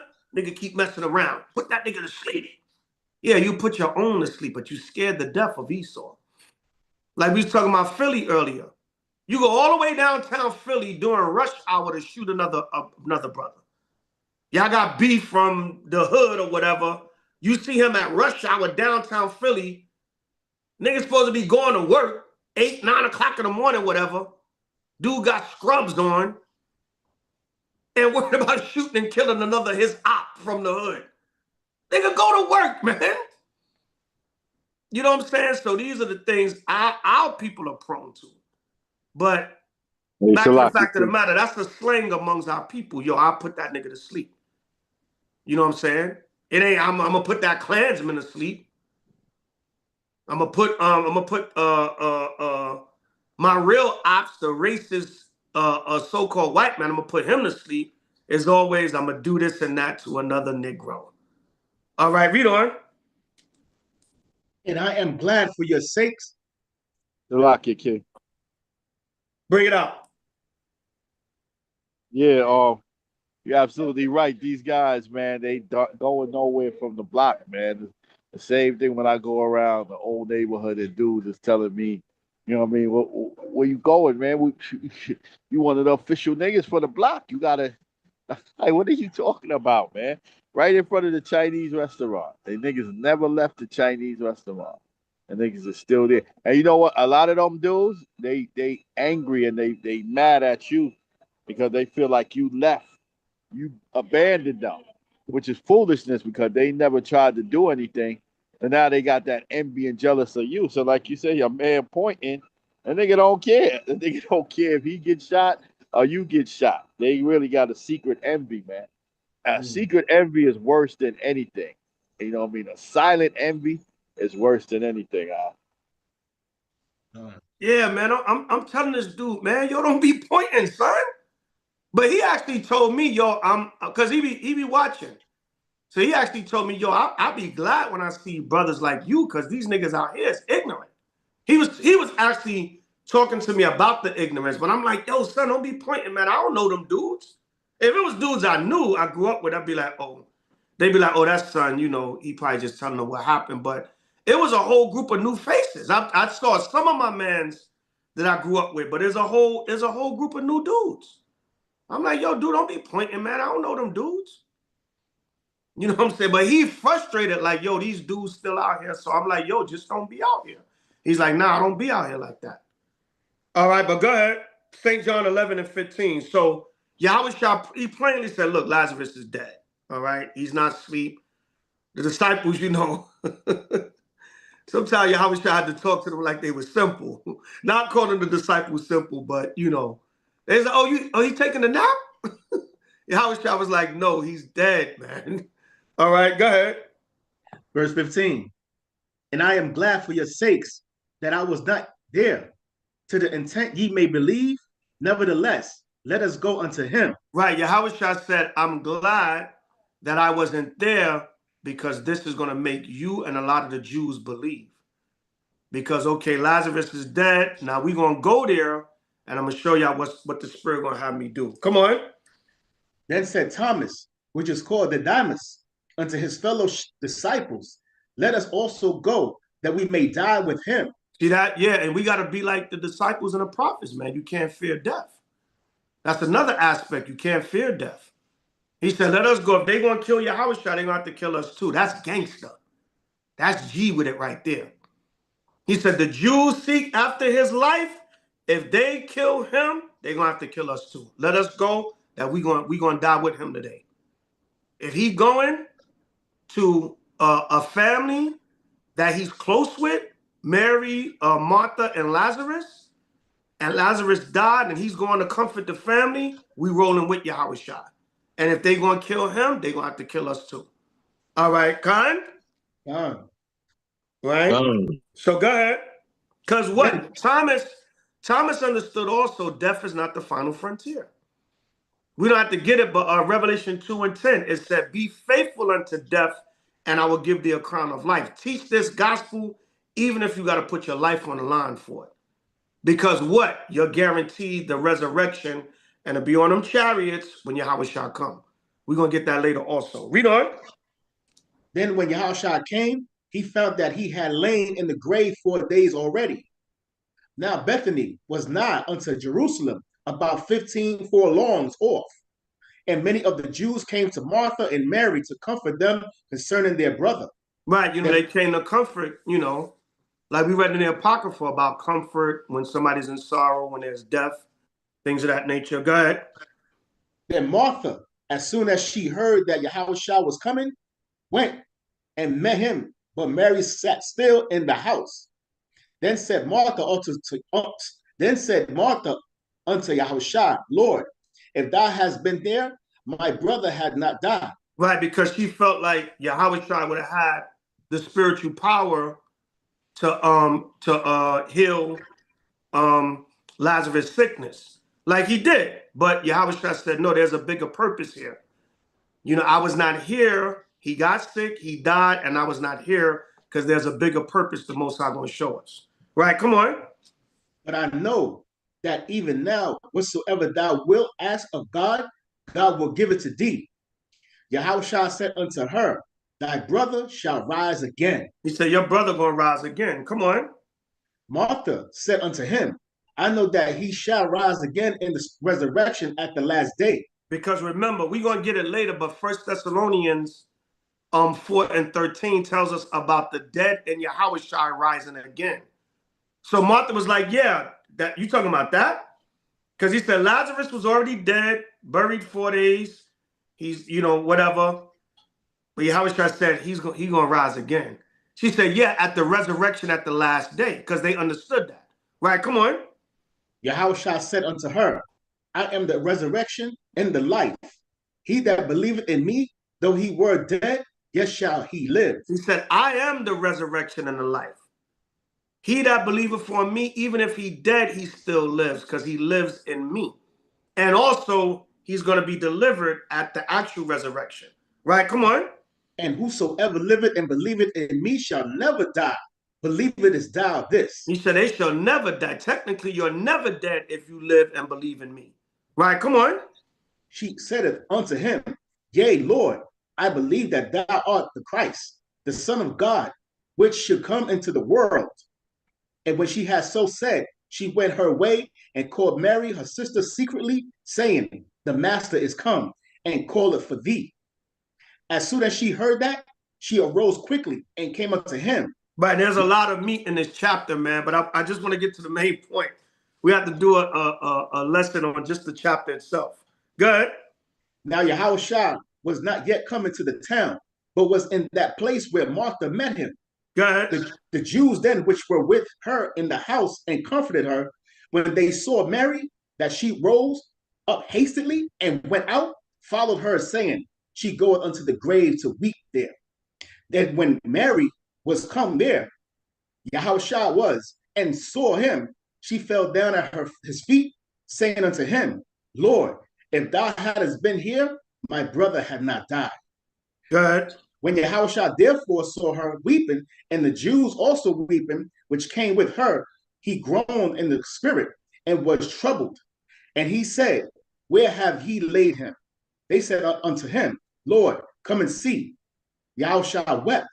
Then said the Jews, behold, how he loveth him. And some of them said, could not this man, which opened his eyes of the blind, have caused that even this man should not have died? Right. Yahushua, So they trying to put that pressure on Yahweh. Like, if you was here, he wouldn't have died. You healing the sick, you opening the eyes of the blind. Right? If you was here, he wouldn't have died. But they didn't understand the purpose yet. They jumping the gun. They don't understand the purpose. Go ahead. Yahushua therefore again groaning in himself, coming to the grave. It was a cave, and a stone lay upon it. Yahushua said, take ye away the stone. Martha, the sister of him that was dead, saith unto him, Lord, by this time he stinketh, for he hath been dead 4 days. Yahushua said unto her, say I not unto thee, that if thou wouldest believe, thou shouldest see the glory of God Yahweh. Yeah, she said his body is rotten and he's stinking and he's been in there for 4 days. What you gonna do with him now? They was more so like, you know, if you had been here, you could have prevented him from dying by healing his sickness. But he's dead, and like Jake say, dead and stinking. She said he stink. He's 4 days dead now. His body's rotten. And what you gonna do for him now? All right, go ahead. Then they took away the stone from the place where the dead was laid. And Yahushua lifted up his eyes and said, Father, I thank thee that thou hast heard me, and I knew that thou hearest me always. But because of the people which stand by, I said it, that they may believe that thou hast sent me. Right. He said, this, I'm being used by you, Father, for this major sign right here. They don't believe. But when they see you give me the power to perform this miracle, they're going to believe. Well, many of them going to believe. Good. And when he thus has spoken, he cried with a loud voice, Lazarus, come forth. He said, Lazarus, come forth. Come on. And he that was dead came forth, bound hand and foot with grave cloths, and his face was bound about a napkin. Yahushua said unto him, them, loose him and let him go. He said, look, take the bandages, everything off of him, the napkin off his face, everything, and let him go. He's going to be fully back living on the earth again. He raised Lazarus from the dead. Right? Come on. Then many of the Jews which came to Mary and had seen the things which Yahushua did, believed on him. See that? It was always for the Most High to show. The Jews require a sign. So what? After all that, they kept saying, if you was here, he wouldn't have died. If you was here, he wouldn't have died. If you was here, he wouldn't have died. But Yahweh said, hold on, watch this. Father, give me the power. Come forth, Lazarus. And he resurrected Lazarus from the dead. Time? All right. Read on. But some of them went their way to the Pharisees and told them what things Yahushua had done. Right. They went to the Pharisees and told them what he had done. That's it on that, just on 46. So everybody understand the moral of the story? It was to show Yahushua's power that he can resurrect. So, hey, who's to say the Most High can't give us that power in these last days? Well, Elder, you think you Yahushua, you're going to be raising people from the dead? I didn't say me, I said we. All right? Now check this out. Did Paul say that? Yes. Hebrews 6:1. So who's to say? Brother or sister could pass away in this truth and we get spiritual power to resurrect them, to show the people to believe. Kind? Didn't Yahushua say that he that believeth on me shall do greater works than me? In St. John? Kind? Who's to say? You don't know what the Most High could do. You don't know. We might get power to raise the dead in these last days to show the people who the Most High is dealing with. Like I said, don't have to be me, don't have to be H.O.I, whoever the Most High dealing with. All right, Hebrews 6:1. Comes the book of Hebrews chapter 6 and verse 1. Therefore, leaving the principle of the doctrine of Christ, let us go on unto perfection. Water King. No, it's like a good actually. Somebody was, Brother Gabar was giving me a compliment. The Water King. God, King. Hebrews chapter 6 and verse 1. Good. Therefore, leaving the principle of the doctrine of Christ, let us go on unto perfection, not laying again the foundation of the repentance from dead works and of faith towards God, Yahweh. Right, and you're supposed to be growing in this truth, man. I mean, each year you gotta, even if it's just an inch, whether you're growing an inch or you're growing a mile, you're growing small or you're growing great. You're supposed to be growing in this truth. You got to leave the principles of the doctrine of Yahushua and move on to perfection. You got to be elevating, man. You can't be 7, 8 years, 9, 10, 12, 15 years, and you still dealing with the same vices. And come on, it got to be some kind of growth and elevation. Don't have to be financially, don't have to be materially. It can be spiritually, which that's what it mainly, the main growth should be spiritually. All right, so you got to move on to perfection at some point. You got to elevate in this truth, and mainly elevate yourself, your walk. Elevate your walk. You should be doing things some way, somehow to get closer to the Most High Yahushua. Right, come on. Verse 2, of the doctrine of baptisms and of laying on of hands and of resurrection of the dead and of what? Eternal laying and of laying of on of hands and of resurrection of the dead and eternal judgment. See that? It's that of the doctrine of baptisms, spiritual baptisms, meaning cleansing the people's mind with the word, Water baptism is okay. Some brothers in Israel teach that's a Christian thing, but the true baptism is through the word and true cleansing of your mind and repentance. Hopefully, you take showers and baths every day. So dipping in the water is not true baptism. All right, if you want to do it, that's between you and the Most High. But true baptism is by the word. Come on. Of the I mean, doctrine. it says in a laying on of the hands. Laying on of the hands is healing and even touching someone and you can resurrect them. All right. And it says, and resurrection of the dead and of eternal judgment. All right, verse 3. And this will we do if God permit. And this will we do if the Most High permit. Okay? Right? So Paul said we might can receive those powers if it be the Most High will. So who's to say? Somebody die in this truth? Nah. Most High gonna show his power. Bring that brother back. Bring that sister back. Right? Most High ain't ready. He ain't ready for them. That's why with Lazarus, with St. John 11, Yahweh said, his death is not permanent. I'm paraphrasing, but he was saying his death is just to show the power of the Most High working through me I can bring him back to life. And that's heavy, man. I don't know, man. It happens all the time. People die and then they cover them with the sheet and they sit up. You know what I'm saying? That famous drug dealer from Harlem, AZ, the man said when he got shot, he said he died like 4 times. But he said the Most High brought him back. It wasn't time for him to go. The man said he felt himself die like 3, 4 times. He died. He was gone. He could see it. And the Most High, and he brought him back. But imagine, having that power. All right? Imagine having that power, man. You know what I'm saying? So the Most High can do that too. So death is not the final frontier. There can be resurrection. There will be resurrection for the righteous. All right? Lucky. Bring it out. Just to touch on that point, Elder, just even sure it happens in our time. When I had my heart attack, I was laying there on the ground and everything around me, the sound just kind of dropped out of everything. And I just kept repeating, I just want to go to sleep. I just want to go to sleep. But in my mind, it was darkness, but it was this real peaceful darkness where you literally wanted to go into it. The last words I heard the lady say was, he ain't breathing no more. Damn. And the next time I woke up, I was in the back of an ambulance, and the EMTs was hooking me up and vitals and all of that stuff.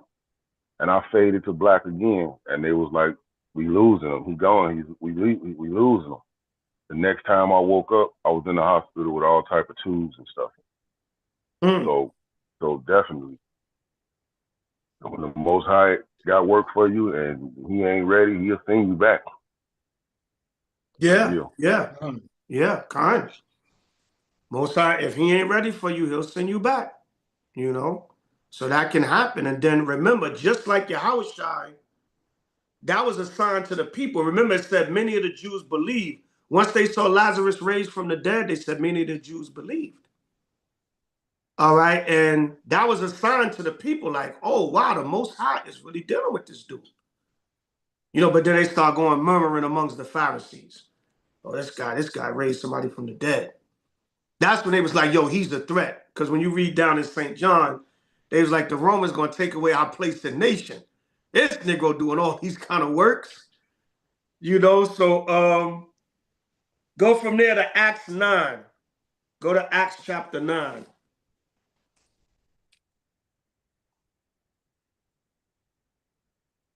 No, matter of fact, let's get Yahweh Shah real quick. Let's stay in St. John. Go to St. John 19:28.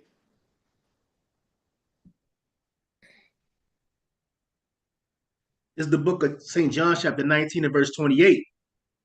After this, Yahushua, knowing that all things were now accomplished, that the scripture might be fulfilled, said, I thirst.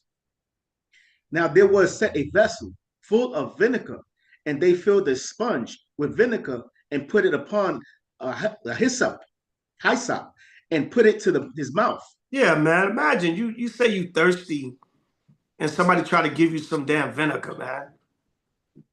On the end of a hyssop plant. You know what I'm saying? Just pure mockery. Right? Go ahead.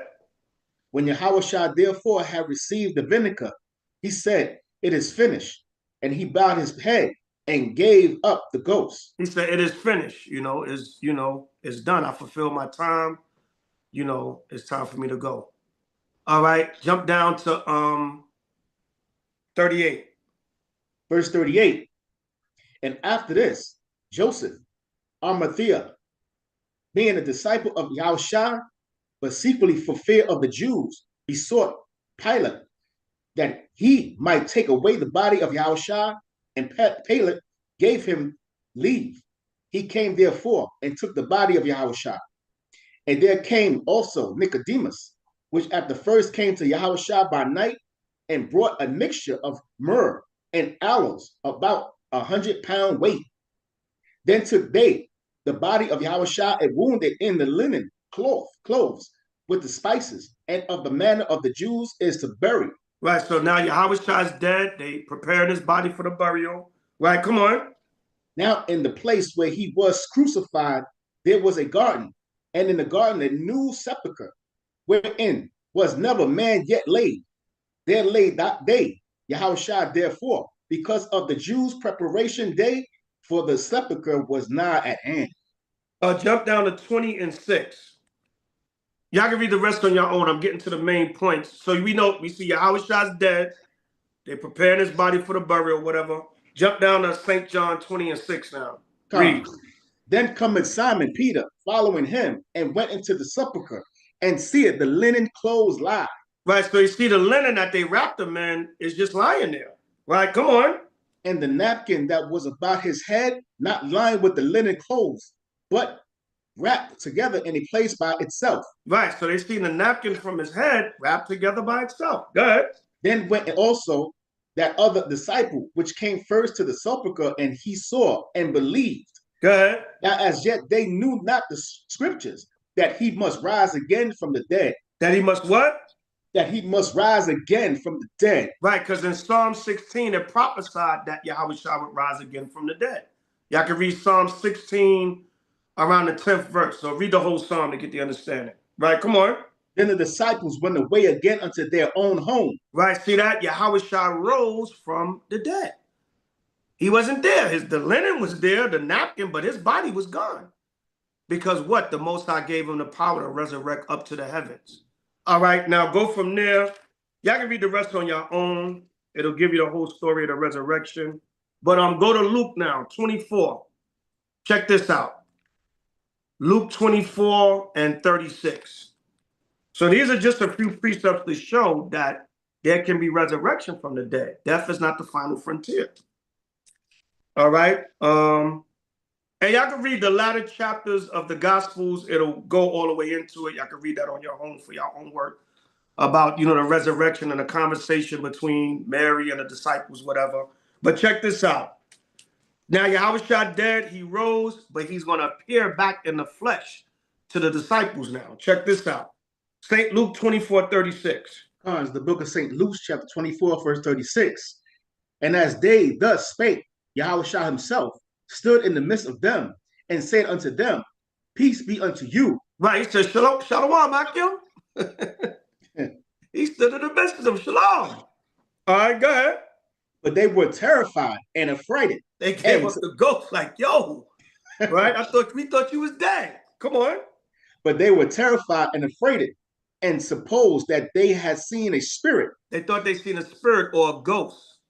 Or you know how people say, grandma visited me from the grave last night, or I saw grandma in a window, or I woke up and grandma was standing in my room.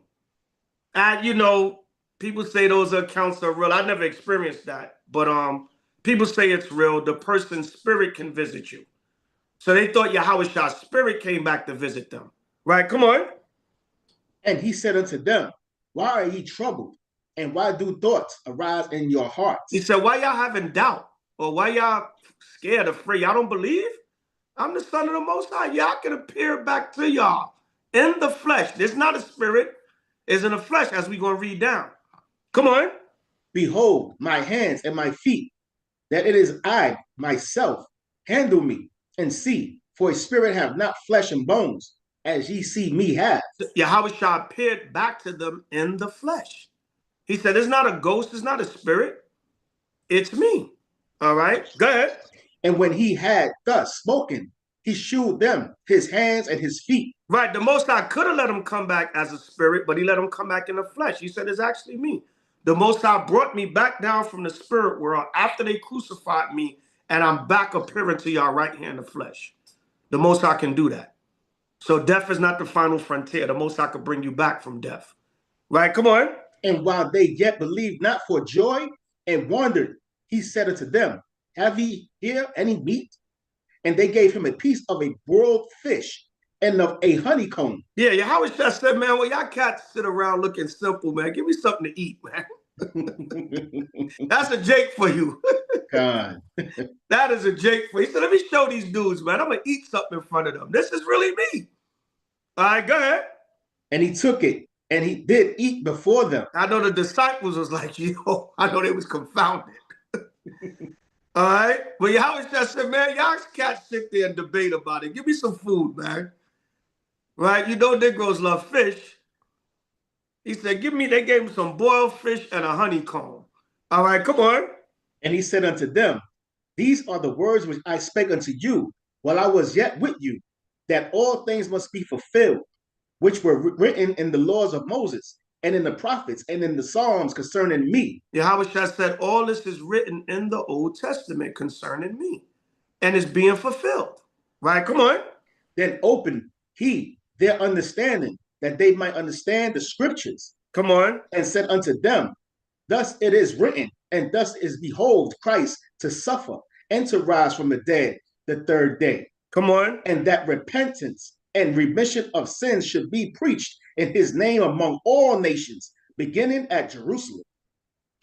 And ye are witnesses of these things. And he said, look, you witnessed these things. He said, it was prophesied for me to be 3 days and 3 nights in the earth.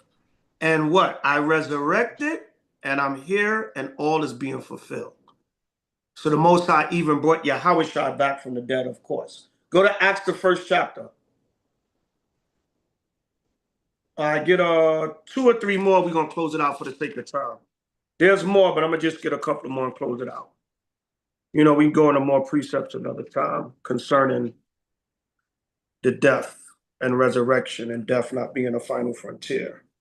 Acts 1 and 1. It's the book of Acts, chapter 1 and verse 1. The former treatise have I made, O Theophilus, of all that Yahushua began both to do and teach. But a treatise is just a writing on a particular subject. Theophilus is a title that means lover of the Most High. Like Theo, all right? Theophilus just means lover of the Most High, or one that loves the Most High. So he said, I'm writing this subject to those that love the Most High. That's how it reads, you know. Treatise and Theophilus, those are not everyday regular words. So Luke, which wrote Acts, he's just saying, I'm writing this particular subject to the lovers of God. Right, good. Unto the day in which he was taken up.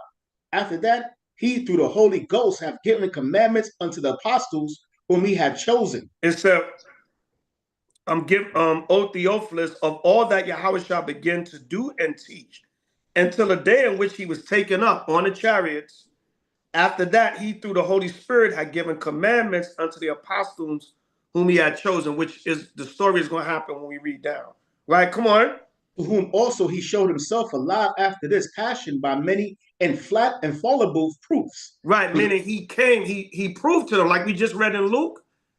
He said he showed himself alive after his passion with many infallible truths.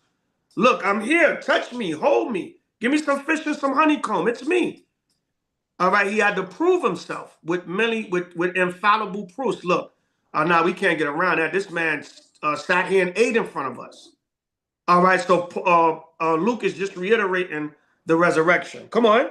Being seen of them 40 days, and speaking of the things pertaining the kingdom of God. Right, he sat with them for 40 days. Not only did he come back from the spirit, from death, he sat there with them for 40 days and gave them more mysteries of the kingdom of the Most High. Right, come on. And being assembled together with them, commanded them that they should not depart from Jerusalem, but wait for the promise of the Father, which said he, yea, have heard of me. Come on.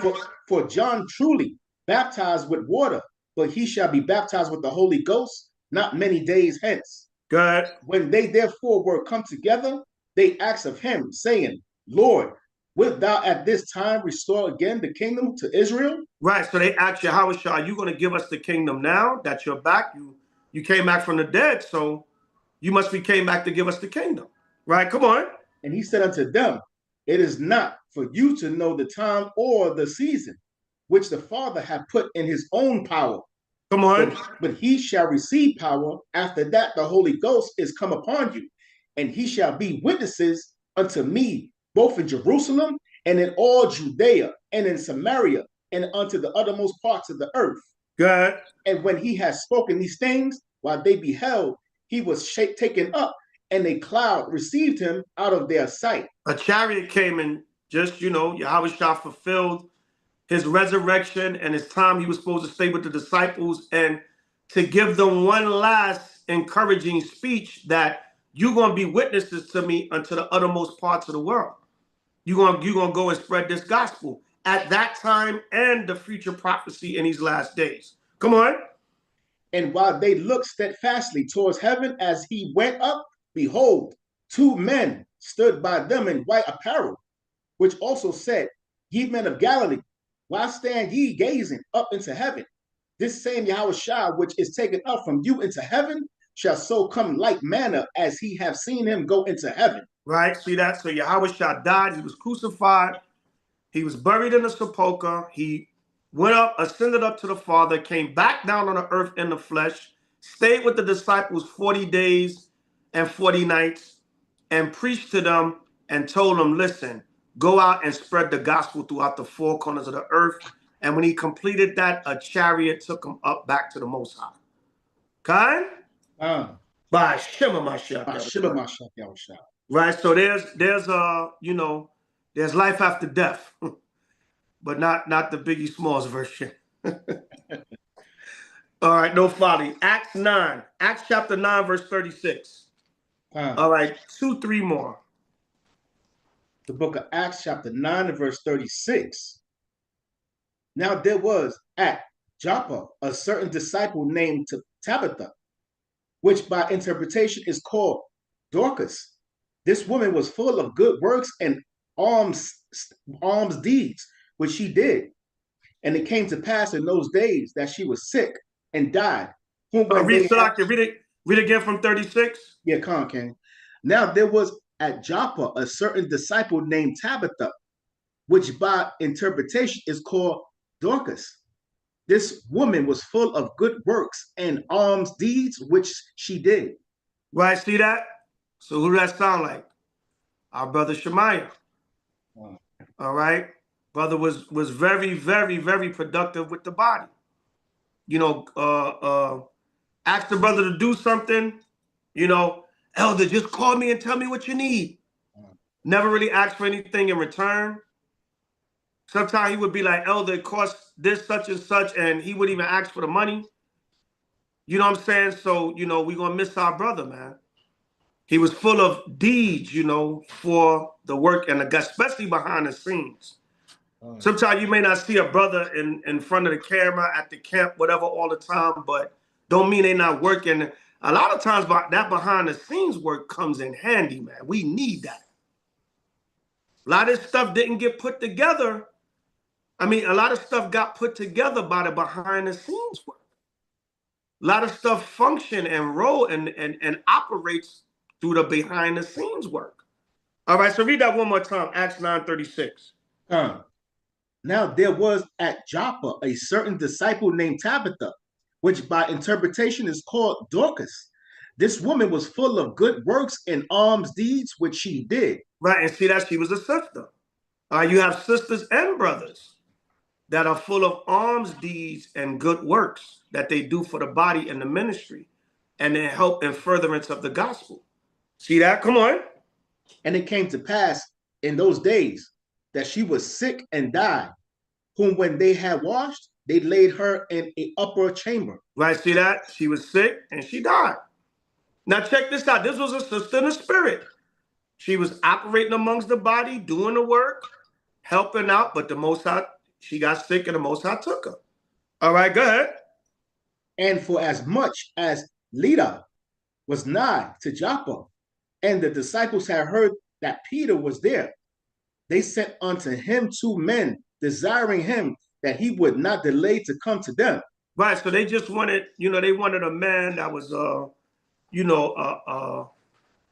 top man in the church under H.O.I, one of H.O.I's top disciples, to come amongst them and comfort them. All right, come on. Then Peter arose and went with them. Then he was come. They brought him into the upper chamber, and all the widows stood by him weeping, and showing the coats and garments which Dorcas made while she was with them. See that? She made garments. God. She made. They looked at all the beautiful garments. We look at all the beautiful crowns and staffs and garments. Shemaiah was getting better. He was getting better with the garments. Half the garments in the apostle, I was like, oh, Shemaiah made this. I was like, what? Yeah, man. See that? So there's nothing wrong with that, man. People that did good things for the body. It might be something material, but what? They said, look at all the beautiful work she did. Israel liked the style. Okay? So it's similar to people more. It was like, she was a great asset to the body. So they was in mourning not only for her death, but what she meant to the body and what she brought to the body. There's nothing wrong with that. People bring their talents to the truth and to the body. Especially if you're multi-talented. You got brothers like our brother Shemaiah. Got, man, 10, 15, 20, 30 talents. Like, damn, brother, what don't you know how to do? Okay? So it's the same thing. Ain't nothing new under the sun. This was a sister. And they looked at all the beautiful garments that she made for them. Read that verse 39 again. Then Peter arose and went with them. When he was come, they brought him into the upper chamber, and all the widows stood by him weeping, and showing the coats and garments which Dorcas made while she was with them. See that? They was mourning and weeping, like, damn. And the sisters are gone. Look at all the beautiful work she used to do. So that's something in our spirit as a people. We like, you admire when somebody brings such talent and things to the table. And first and foremost, their first love is loving the Most High, keeping these commandments and doing this work. But you see all the beautiful talent the Most High gave them and what they brought to the body. So, you weep behind that too. Go to Psalms 30 and 5. Link that up. Acts 9:39 with Psalm 30 and 5.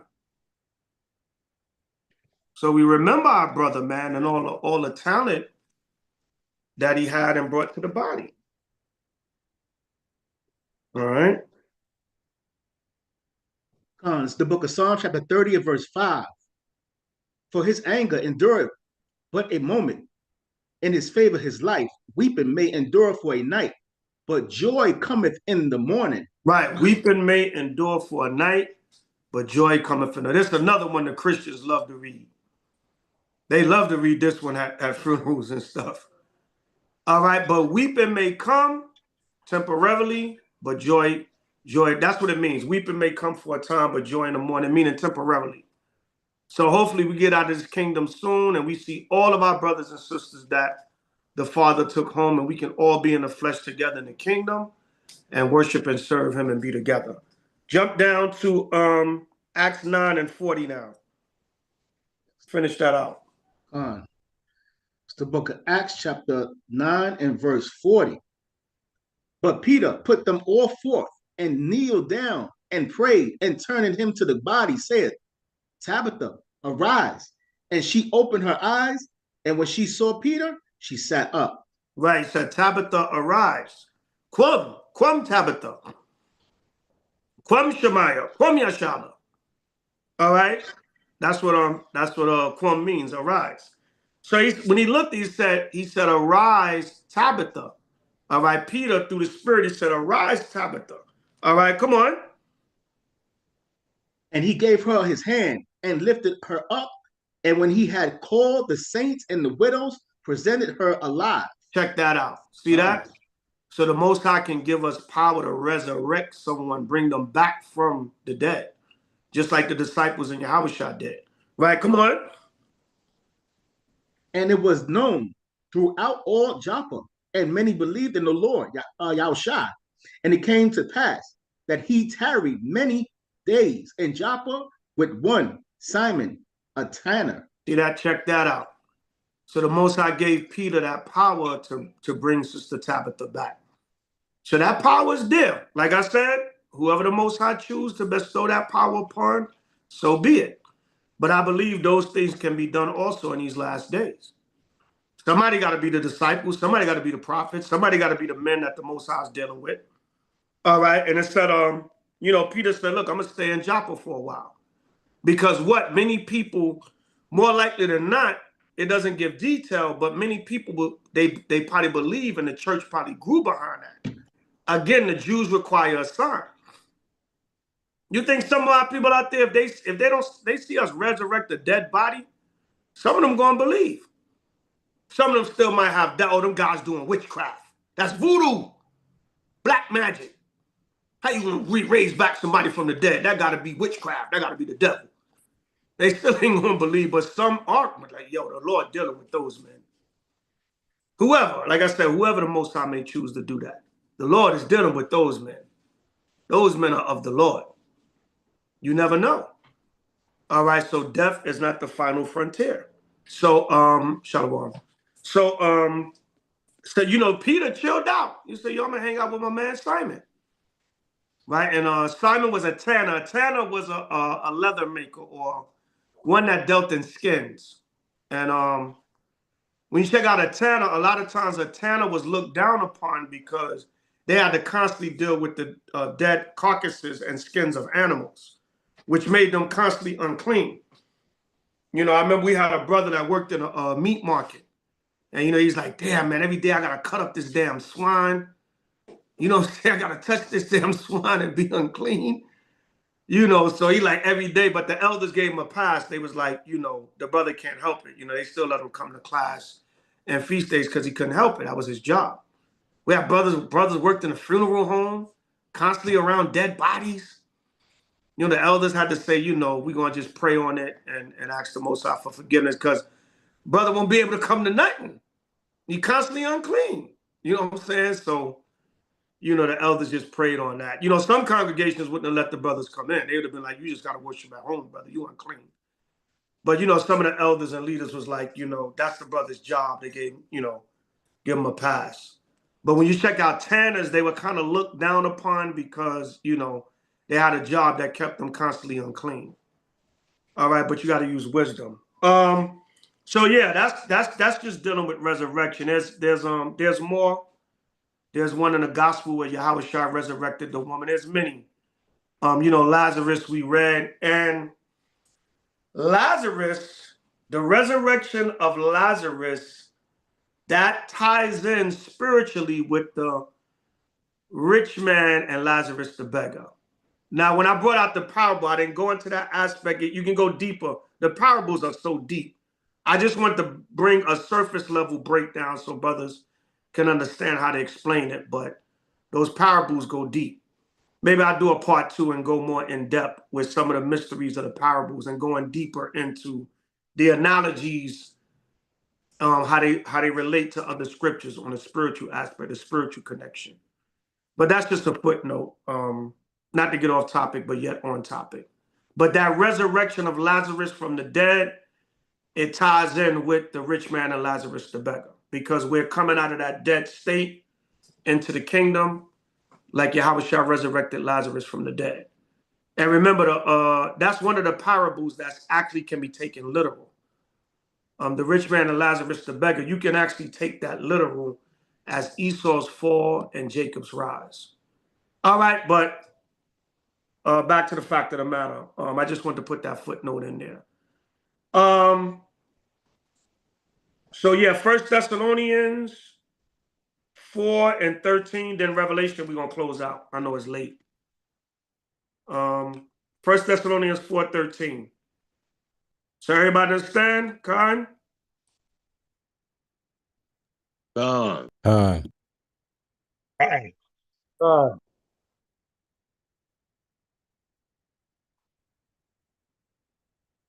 knew some of the people wasn't gonna come back. I shouldn't have gave them that break. Nah, no folly.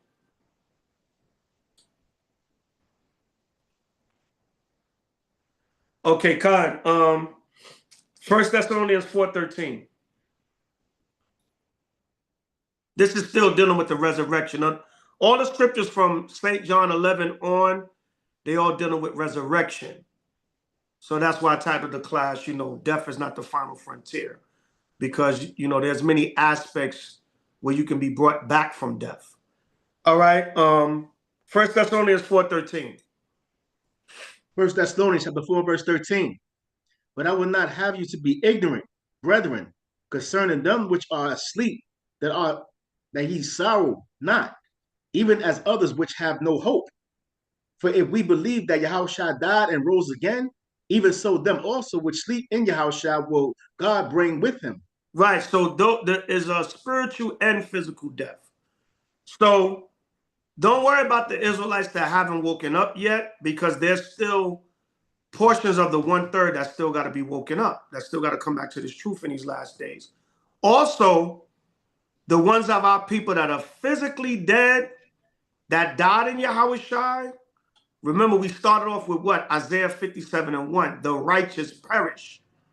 So those that died in Yahushua will the Lord bring with him also. If you die in this truth, Lord forbid, if you pass away in this truth, Lord forbid, you still can be resurrected when Yahushua make his second coming. And, the ones of us on the earth that make it will meet you in the air, as we're going to read down. Read on. For this we say unto you by the word of the Lord, Yahushua, that we which are alive and remain unto the coming of the Lord shall not prevent them which are asleep. And we know sleep is another is metaphor for death. All right. Khan, Shalom Kadash. Right, go ahead. For the Lord himself shall descend from the heaven with all shout, with the voice of the archangels, With the shout, with the voice of the archangel. Go ahead. and with the trump of God. Come on. And the dead in Christ shall rise first. Right. I can't wait to hear that, man. I don't know what it's going to sound like, but I can't wait to hear it. All right. Yahushua is here. I don't know, man, but that's going to be powerful. Right. Go ahead. Then we which are alive and remain shall be caught up together with them in the clouds to meet the Lord Yahushua in the air, and so shall we ever be with the Lord. Right. We're going to meet Yahushua, those of us that make it. All right. Paul said we dare not make ourselves of that number, but we are the hopeful elect. All right. We had a channel like that, hopeful elect of H.O.I. So we're hoping to be in that number. You're going to meet Yahushua in the air, on the chariots, the clouds of the chariots, and those that died in Yahushua shall be up there first. They're going to resurrect and be up there on the chariots first. Come on. Wherefore, comfort one another with these words. And we're supposed to comfort each other with these words. This is our comfort. Like Romans, we don't have to get it. Romans 15:4. It says, through patience and comfort of the scriptures, we might have hope. All right. So death is not the final frontier. We understand these things, but sometimes we need to hear it again. All right. Yeah. So Paul said, comfort one another with these words. Last one, Revelation 21:3-4. Another one that Christians always read. But we're going to read it anyway. This is the book of Revelation, chapter 20 to 23. 21. Oh, Slocket 21, verse 3. And I heard a great voice out of heaven saying, Behold, the tabernacle of God is with me, and he will dwell with them, and they shall be his people, and God himself shall be with them and be their God. Where it said the tabernacle of Yahweh is with men, and he shall dwell with them. Which men? The Israelite men. And they shall be his people. That's how you know it's talking about Israel. Because who's his people in the scriptures? The Israelites. It tells you that in Joel and Joel and well, various places, but the his Saint Matthew 1, Joel, and also in the Apocrypha, that's the three that I can think of, where it says his people is Israel. All right, so that's how you know it's talking about the Israelite man. And of course, man is masculine. That includes the women and children. All right, come on. And he will dwell with them, and they shall be his people, and God himself shall be with them and be their. So like your shower part put, yeah, Hebrews 8 and 10 also. All right, go ahead. And be their God. And God shall wipe away all tears from their eyes, and there shall be no more death, neither sorrow nor crying, neither shall there be any more pain, for the former things are passed away. There you go. See that? Just like when somebody dies, you say they pass away. But the curses of this world are going to pass away. The things of this world are going to die. The curses and everything is going to pass away. The suffering is going to pass away. Just like going back to the parable of Lazarus and the rich man. It said the beggar died, meaning the conditions of the beggar died. The former things passed away. The curses, the death, the pain, the sickness, the mourning, the diseases, that's all going to pass away. The curses, the suffering. You're not getting your SNAP in November. Can't buy no damn food. All that is going to pass away. But the Lord said what? There shall be no more tears, no more weeping, no more death, pain, sickness, you know. May our brother rest in peace, but he was in pain, man. Brother was suffering. I could see it. But he was fighting. Brother was also fighting. But Elder Terah brought out an excellent point, man. You know, what kind of condition would the brother have been in if he would have even came through it? Probably wouldn't have been himself. You know, so the Most High said he's going to take away all that in the kingdom. We're going to live full lives in Yahweh, dwell with him forever and ever, amen. And, you know, we're not going to have to worry about the curses of the death and the sickness and the weak bodies and the ailments and headaches and knee aches and back aches and pains and, you know what I'm saying? And 1 minute you hear a person got cancer and in a year they dead. All right, a person has an accident and they dead 6 months later. Or they look at a brother, man. The brother, his daughter went in the hospital. She was coughing and having trouble breathing. Next thing you know, she was dead. You know, look at all the people they killed during COVID. You know what I'm saying? My cousin had a stomach virus. They went to the emergency room. Oh, he died from COVID. What? So, you know what I'm saying? All that's going to be done away with. So, rest in power to our brother Shemaiah, our sister Banaf that we lost earlier this year. All the brothers and sisters in Yahweh Shai that have passed this year or any year. All those that might pass in the future, unfortunately.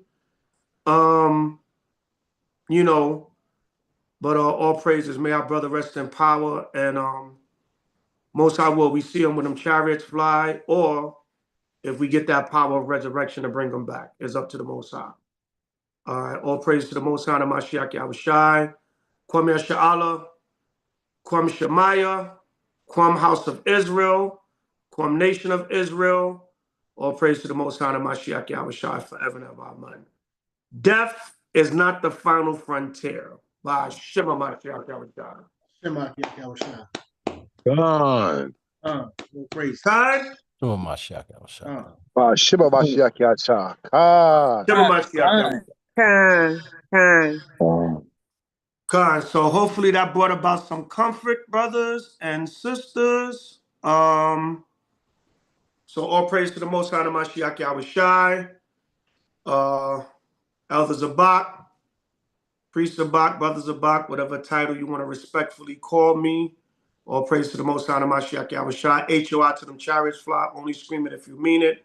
All the camps in Yahweh, Yahushai throughout the four corners of the earth. Shalom. Shalom. Cut. Shalom. All right, Kasaji, you can cut the YouTube. Khan. All right, Khan. I just want to close out the YouTube.